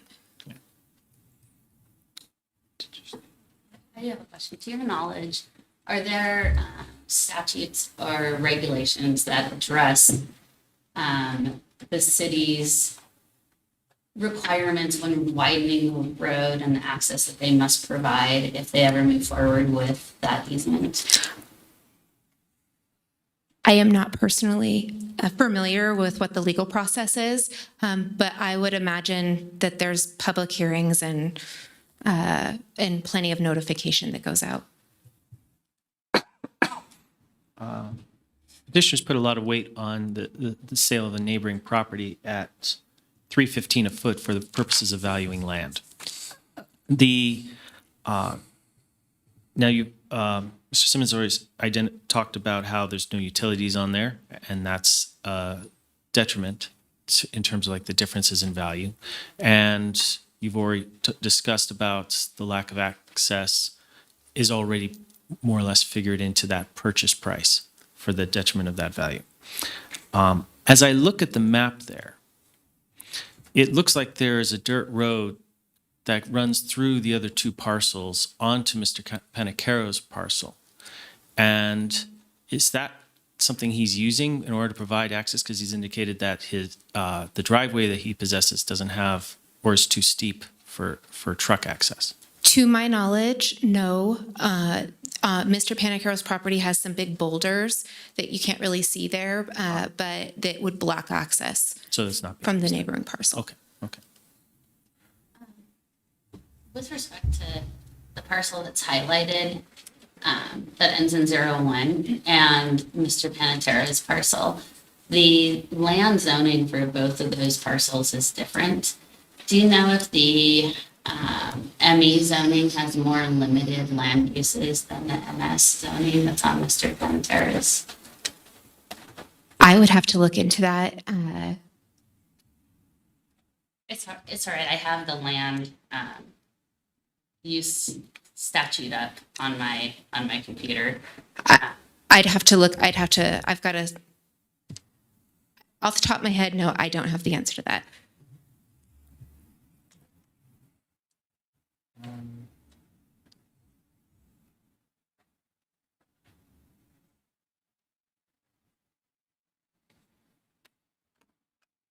Any other questions? Thank you, Ms. Scott. Mr. Panicaro, you have 10 minutes for rebuttal. Okay, thank you. And Mr. Listener, is that correct, Listener? You asked the, Ms. Scott about, having to gain approval, to get access over the right-of-way in order to connect to Virginia Street. And I did check on that with both the Washoe County engineer, Eric, I think his name is pronounced Lucier, and with City of Reno engineer, Todd Landry. And they both said, no, they can't deny you access to the street, okay? And this is city-owned. Virginia Street there is city-owned, and so is the right-of-way. So no one can deny you access, okay? My problem is, once they cut into that bank, and I mean, you don't start the grade of your driveway from that garage door, okay? Even if you did. And if you look at the map I provided you that shows the property line, and if you started the grade there and to the property line, that would give you a grade of 21%. And I'd like to give you an exhibit here. And Mr. Landry at City of Reno yesterday told me that you're only allowed a 10% grade for driveway, commercial building. And this is what he gave me.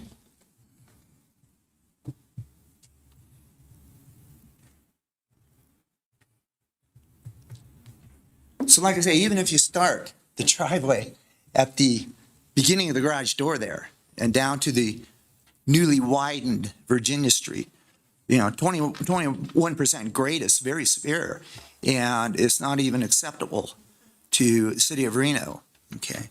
And as I say, they want a 10% grade. And then also, when I talked to Mr. Landry at the city yesterday and told him what we're faced with here, he said, oh yeah, that would definitely devalue your property. And now the other thing I'd like to point out too is they're erroneous in stating that the parcel next door has to access Virginia Street through another parcel. No, you just look at the plot plan, the plot map, and you'll see that in my Exhibit 3. You'll see the parcel next door, okay? The front of the parcel faces Virginia Street, okay? And it also has that right-of-way in front of it. And what both Mr. Landry and the Washoe County engineer told me, they can't deny you access. They can't deny you access to the street, okay? Now, what I want to show you too, and one of you already brought it up, that you saw, I think it was in the listing picture, you see the dirt roadway already traversing this property next door. Well, that dirt roadway goes to Virginia Street right now. And let me present you with this picture, and you'll see. And the difference between that property and mine is that where it intersects that right-of-way in Virginia Street, it's flat. Mine's going to be way up in the air, okay? And here is a picture of that property with the dirt road traversing it, and you'll see the end of the road joins Virginia Street. Okay, there's no need to go through someone else's parcel. That's nonsense. And it's not, there's no mention of no access on the appraisal record of that parcel. Okay, you'll see that. Now, also, like I said, it would be infeasible if they widen the road to start the grade of the driveway at that garage door. Instead, you would start the grade at the pad where our parking begins, okay? And if you do that, that would only leave 26 feet from the edge of my parking pad to the widening of Virginia Street, 26 feet. And it would have a drop in elevation of 12 feet. That would give you a grade of 46%. Dangerous, hazardous. And of course, the city would never even approve that, okay? So that's the problem we're faced with, landlocked issues. And the statute says when you're appraising value of property, You have to consider all restrictions, whether they're physical or legal. And I just went through that, okay? They're just giving you a bunch of smoke and mirrors, okay? The statute's very clear, and it's in my brief. Now, the other thing, too, that Ms. Scott said, oh, last time it was appealed, everything was upheld. Well, yeah, last time it was appealed, we didn't have that sale of the property next door. We didn't have, well, it was never argued. The issue never arose of this possible landlocking and the right-of-way, okay? That didn't come up. Now, also, when you consider a landlocking issue, appraisal publications dictate that anywhere from 70 to 85% reduction is warranted for that. And I'm going to give you that too.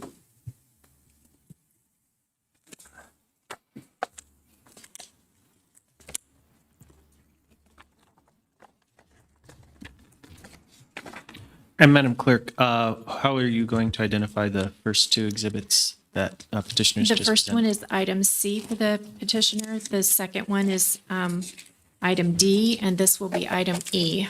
Thank you.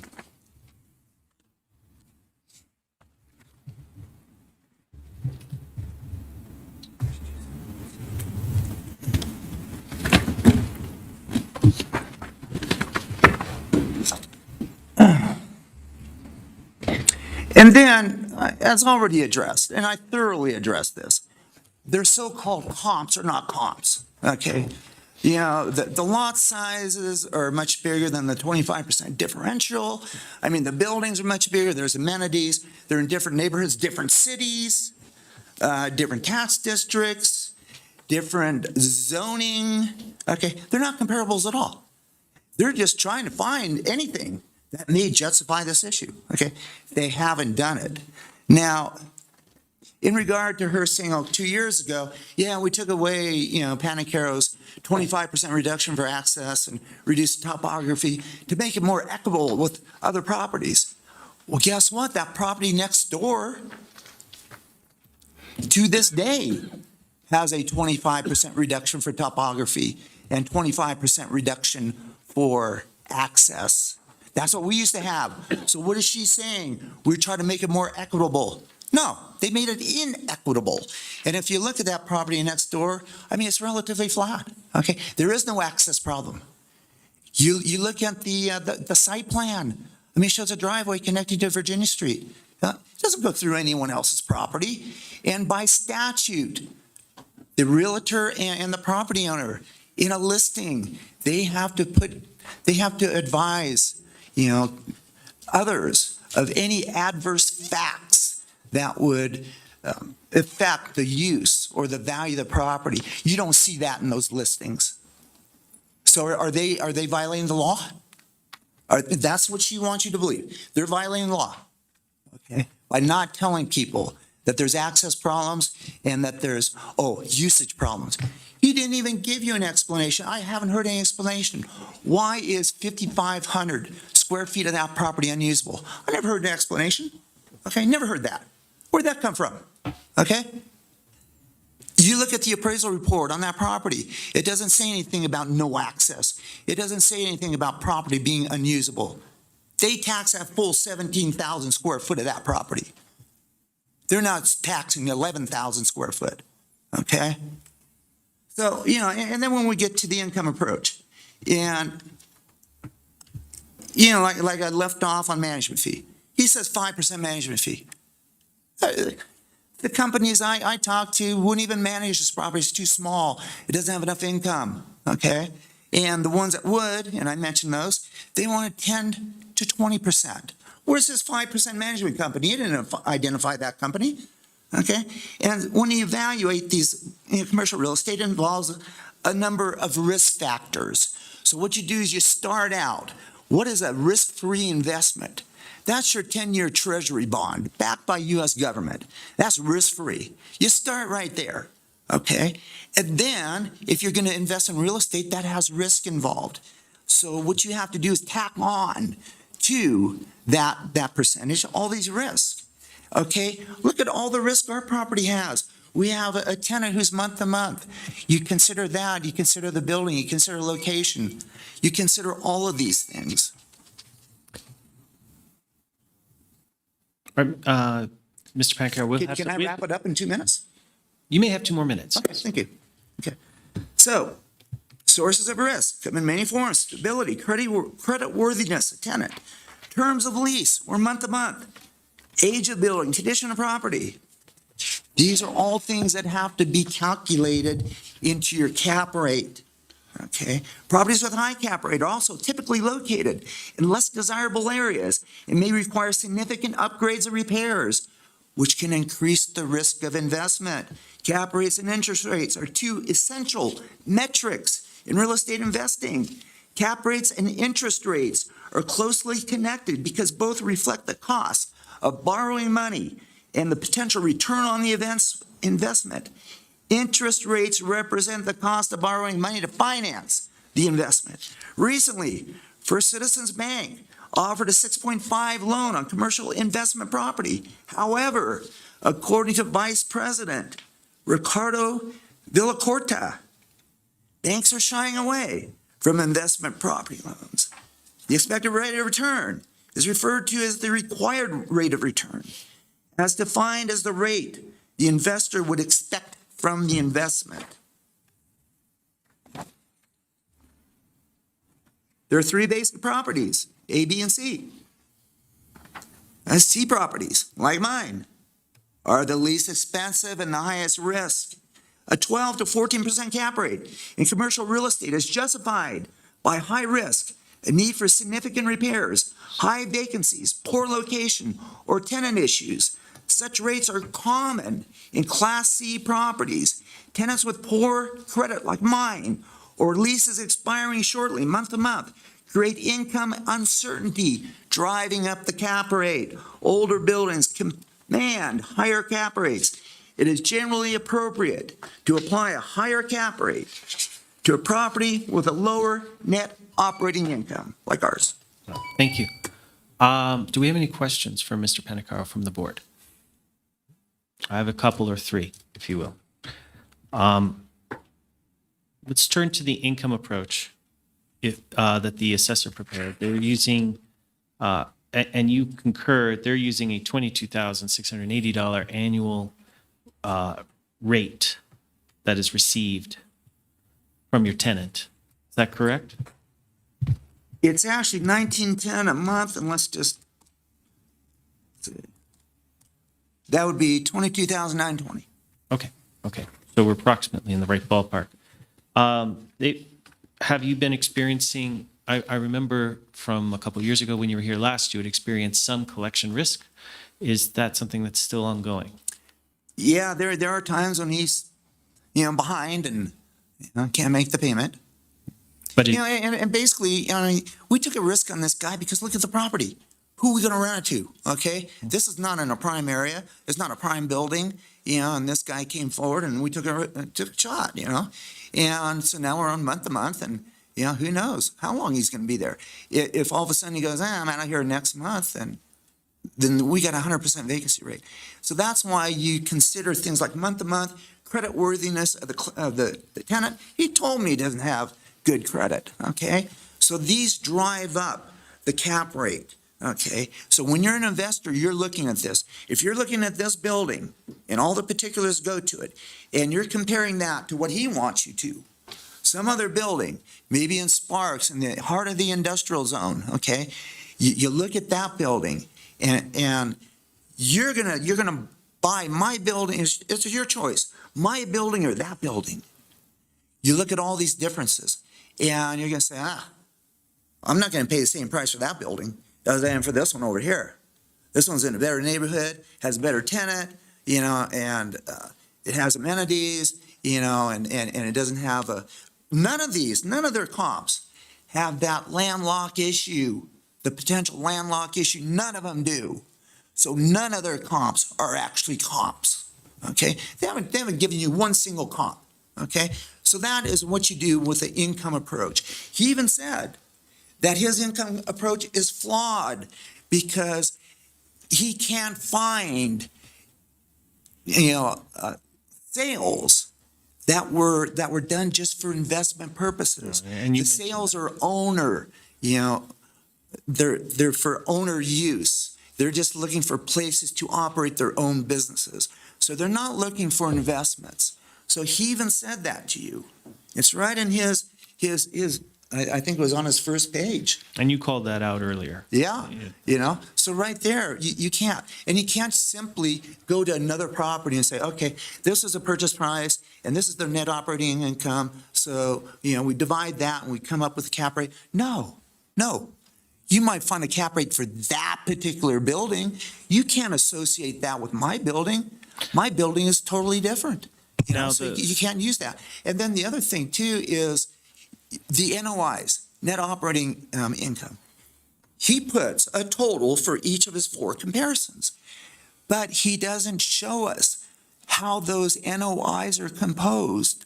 I asked Ms. Scott, will you give me the figures that show how those NOIs were composed and verifying backup documentation? She couldn't do it. No one in their right mind would just take that, at its base, okay, and believe it, because there's too many ways you can manipulate those figures and get whatever cap rate you want. I understand. Now, that's why I'm focusing on your NOI. Focus it on mine. That's On exactly your what NOI you did. itself. Right. Now, they have allocated a 20% net operating cost to you in the management of the property. And That wasn't just for management. No, the management's No, no. 5%. well, the management portion is 5%, but they're allocating a 20% of revenue cost to you in the management of the property. And I guess I'm trying to figure out, is that an accurate presentation? It sounds to me like you're paying the property taxes. Is that correct? That's true. And no, their figure is low. And as I pointed out to you, he's using a 5% management fee. There's no, and it doesn't identify who this 5% management company would be. Well, we don't want to focus too much on So the- right on the- there. on a different management If you company. go the least amount that I could find, it would be 10. Okay, so right there, you're 5% low. His figure is 5% low, right there, okay? And then he didn't use, and as you point out, you're looking at my property because my property is one you're interested in, okay? So what you do is you look at that property's net operating income, okay, and expenses. And he has access to it. You take the property taxes that were paid. Why are you assigning some sort of arbitrary figure to that? You take the actual numbers. I don't see why he didn't do that. This tells me he doesn't know what he's doing. That's Well, what this tells me. Separate of that, Sure. let's focus on, again, your property, your operating costs. You're paying your property taxes, and what other costs? We pay that, and that is basically it. But you always include reserves, which he did. And reserves are for future unexpected costs. So that is always in your formula. And those, that's something that is not necessarily specific to your property, and appraisers normally just assign a certain percentage. So I went with his percentage. I didn't contest that, okay? And I don't know how he arrived at his percentage. But yeah, those are unforeseeable things, okay, that we would have to take care of should they surface, okay? So right now, to answer your question, is property taxes, okay? And the tenant does pay the sewer. And the tenant pays all other utility costs? He pays the power. Trash and Yes. water. Mhm. Very good. All right.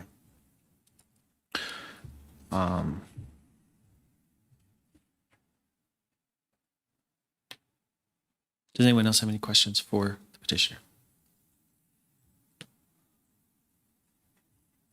And I did come up with some, because you guys normally ask me, okay, what is your opinion of value? And I'm ready to state that if you want. If you want to state that, please do it now. Okay. And at least in my conclusion, that,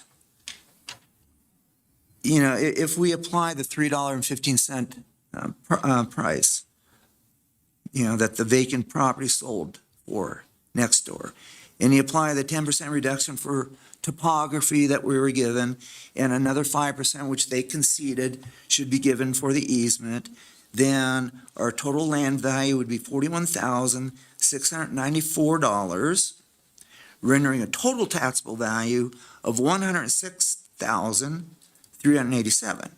Now, if you use Mr. Wiley's income approach, you apply what is more appropriate with all the risk involved. And we have, backup documentation for that. If you apply a 14% cap rate, then the total taxable value of my property is $110,157. Now, both of those figures you have to consider, they do not account for the landlocked issue, okay? And then, if we took his income approach, applied the 14% cap rate, and instead used a 10% management fee instead of his unsupported 5%, then our total property value, taxable value, is $102,060. And then if we go back to when we used to have the 25% reduction for access and 25% reduction for topography, and I don't know why we were given that for 40-some years. I can only speculate. Perhaps. Could it be the right-of-way issue and the landlock? Perhaps that is the reason why? Because you have the same situation with the property next door. To this day, they still have the 25% reduction for both, and their property does have that right-of-way in front of it, okay? Although it doesn't have the level problem, the elevation problem that we do. But, it's just a thought. So I think you've clarified what you believe okay, the so, value of if you your use the 25% reduction, and then you apply to it, the $3.15 a square foot, then, and you add the 5% reduction that they've already consented to for the easement, then the total taxable value would be $86,766. And then if we go one step further, and if we consider the landlocked issue, and I gave you, some supporting documentation where that will reduce property anywhere from 70 to 85%. All right, I think you've clarified that particular matter. And then, if you apply that, you're getting into $24,000, $32,000 figures if you apply the landlocked issue. Well, I think we'll consider that as we go Okay. through. And so, basically, NRS 361-227.5 mandates the assessor make a reduction to my property when I set forth facts warranting it as I have done. And NRS 361-345 grants you, the Board of Equalization, the power to reduce the taxable value of property fixed by the county appraiser, assessor. So, I'm asking for a reduction based on, all the issues I brought to your attention. I have not heard them. They haven't even touched the landlocked issue. Didn't even hear them discuss that. Well, we'll talk about that at our Okay, time. So sure. are there any other questions for the petitioner? No? No, we're going to take it back then for deliberation. May I ask a question of either legal or the assessor's office as to the definition of landlocked, whether having a legal easement and a potential if something happened in the future, we're looking a year out. Are we landlocked? Herb Kaplan for the record. I don't believe that this constitutes a landlocked parcel. In the future, it could be.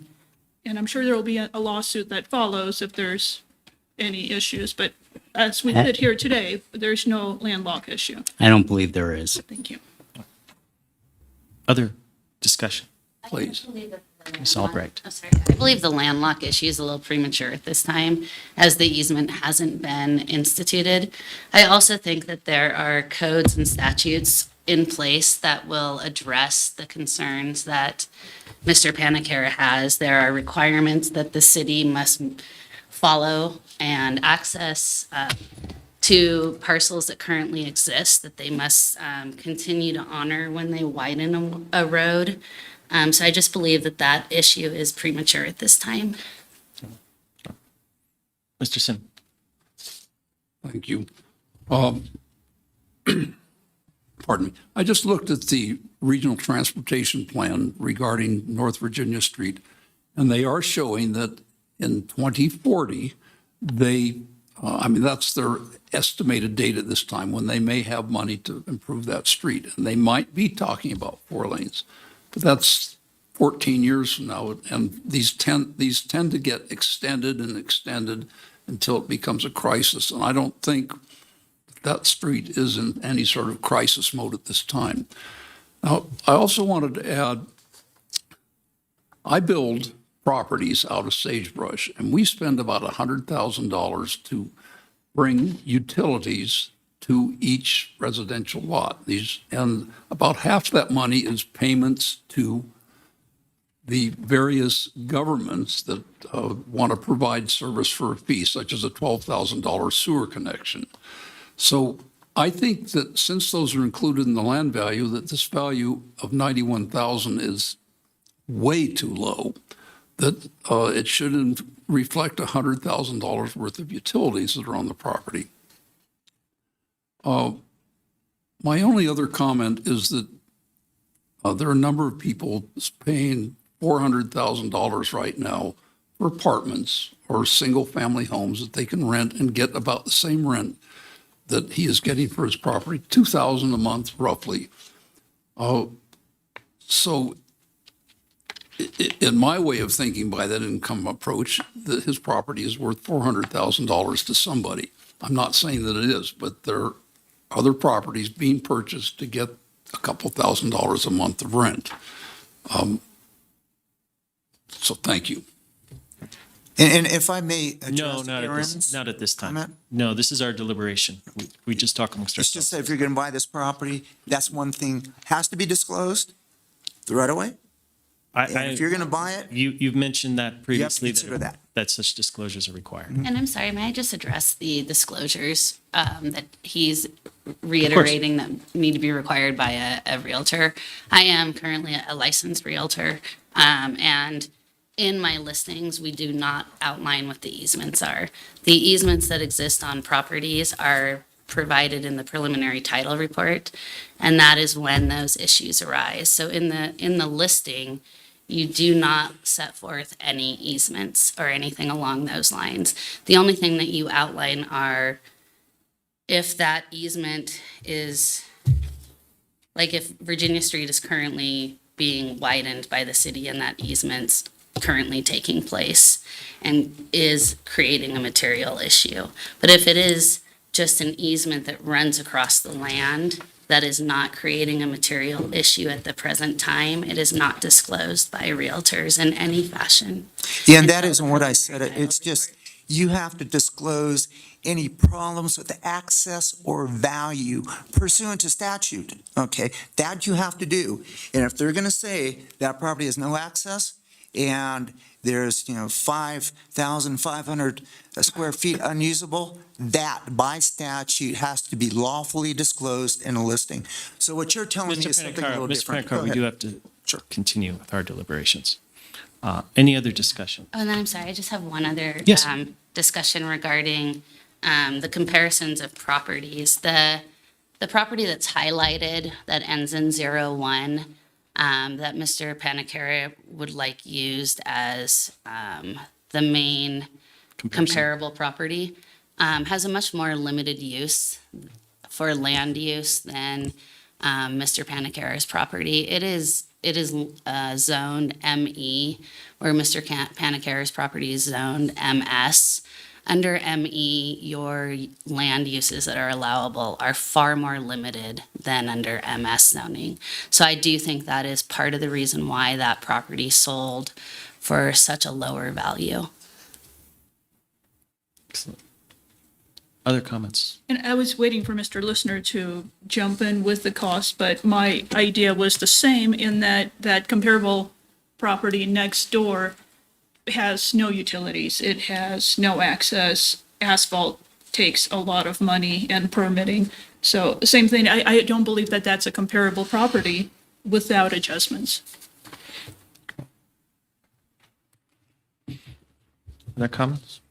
Insofar as the income approach is applied, based off the statements made by Mr. Penacaro, it appears the income and expense is applied by the assessor in her calculation to come up with what the net operating income would be seem correct.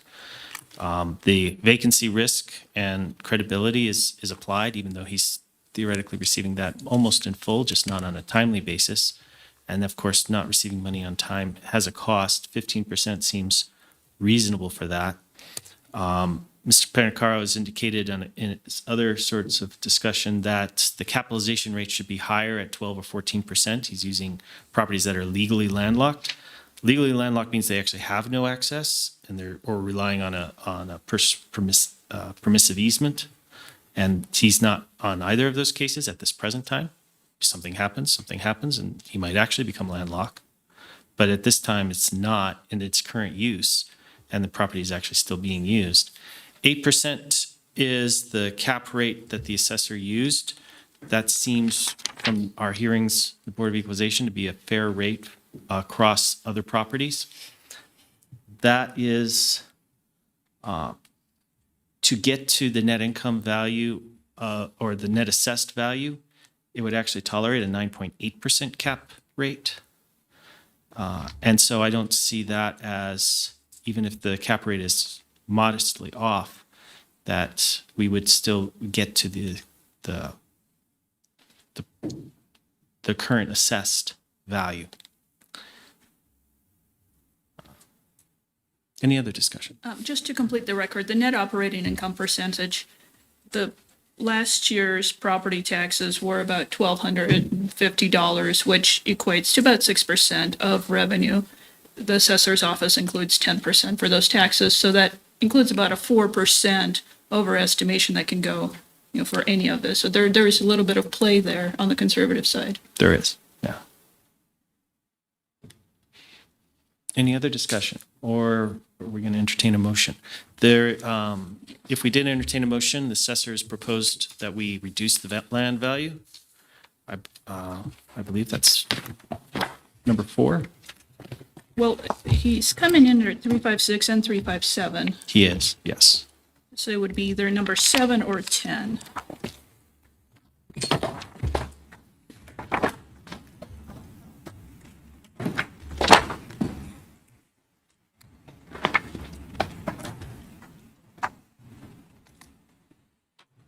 I think 10 would be my best guess.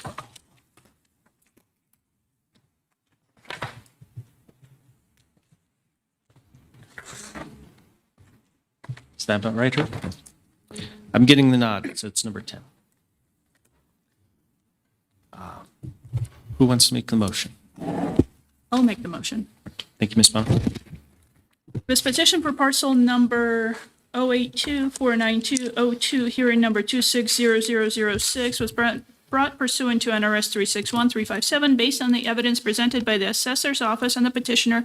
I move to keep the improvement value the same and reduce the land value to $86,035, resulting in a total taxable value for the parcel of $150,728 for tax year 26. Or we call it 26, 27.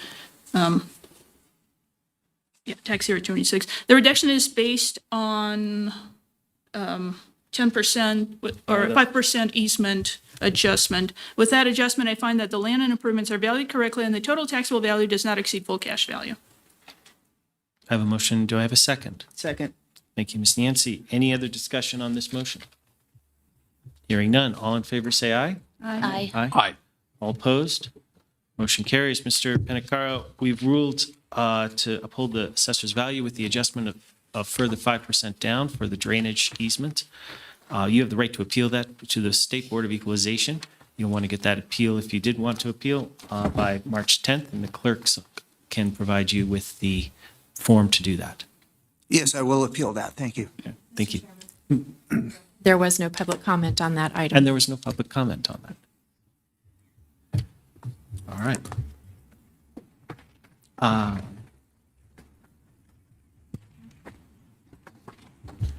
With that, we are at board member comments, correct? Correct. Yes. I just want to thank all of you for attending our sessions here for the Board of Equalization. And I hope that you'll come and enjoy us next year. And I think I want to thank the Assessor's Office for being very professional and trying to get all of our claimants resolved and stipulated and get them to a level where, well, no one's happy about taxes, but at least satisfied that they're being taxed fairly enough. Thank you each of you, members of the board. You got 3 new members, and I want to say thank you to this learning experience in the first year, and next year will go easier. So look forward to seeing you all again next year. And thank you to the attorney's office for keeping us legal and making sure we're on the right motion, and to the clerk's office for reminding me to ask for public comment. That's all my remarks. I would also like to express thanks to Jonathan Lujan and to Yvonne Strickland for going above and beyond what's needed to get this new member up to speed, including some help that was way after business hours, in particular to keep us from working on things that had been withdrawn. I appreciate the help. And I greatly appreciate the help from everyone, getting me up to speed and being a new board member and learning the process of these hearings. So thank you. Thank you. Anything else? All right, public comment. Public comment. First, we have Chris Sarman. Mr. Sarman. Good morning, Chair and members of the board. The appeal process, it's vital in maintaining public trust, right, in our property tax system. And here in Nevada, as some of us know, or might be learning or may never know, but the property tax system in Nevada is complex. It's complicated.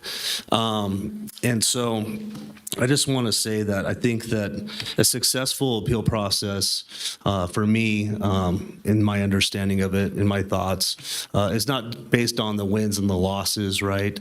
Although we strive, of course, for those wins and we review those losses thoroughly, but it's bigger than that. It's about the opportunity to get the taxpayer to hear what their concerns are, to understand what those concerns are, to talk with them, bring them forward, and give them that opportunity to be heard. It's about our staff and their ability to understand what those concerns are, to be respectful with the taxpayer, to put in countless hours of collecting, analyzing data to formulate an unbiased opinion, a supported opinion, a professional opinion to be heard by you. Now, sometimes that opinion isn't necessarily received well by the taxpayer or the board, or people have different opinions of value, of course, but that's the purpose of this board. And so that success is also, I think, defined by your diligence in reviewing that evidence that we put forward to you, and collectively understanding our laws, and then, of course, ultimately coming up with a decision that is fair and equitable and uniform. So with that, I just want to say thanks to our staff for their professionalism, your objectivity. Thank you so much for meeting our mission and trying to work with the taxpayers and be professional on this board. And to our clerk's office, again, already as stated by member listener and the team over there, it takes a village, right, to make sure that this process runs smoothly. So thank you so much for you. And Herb, good to see you over there. Our DA's office is always, of course, chiming in and helping us with that too. So thank you for another successful year. I think also defining that success, we had a very low number of appeals filed with our office. Most of those we were withdrawn or stipulated. So again, a testament to our staff. I think maybe I apologize, you only got to hear like maybe 10 of them this year, right? So it's your time, your dedication, your service that we're thankful for. So thank you.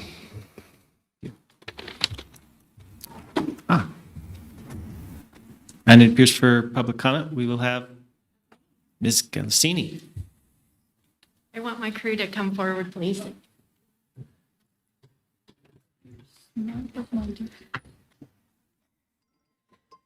This is the small but mighty team. So thank you to the board. Thank you to Herb and to Kobe. Thank you to the assessor's office. We did the happy dance every time we got a stip or a withdrawal. So thanks to everybody. We're all basically new except you two. Brand new staff on my end, and they did a fantastic job learning alongside the assessor's office that kept everything just so smooth and easy. So we really appreciate that. So we will see you again on April the 3rd for the last time, and it's just to approve the minutes. And after that, you will receive your payments for serving on the board. So thank you very much. Thank you. Thank you, Ms. Delacini. Any other public comment? There's none. All right. In that case, I declare a session adjourned.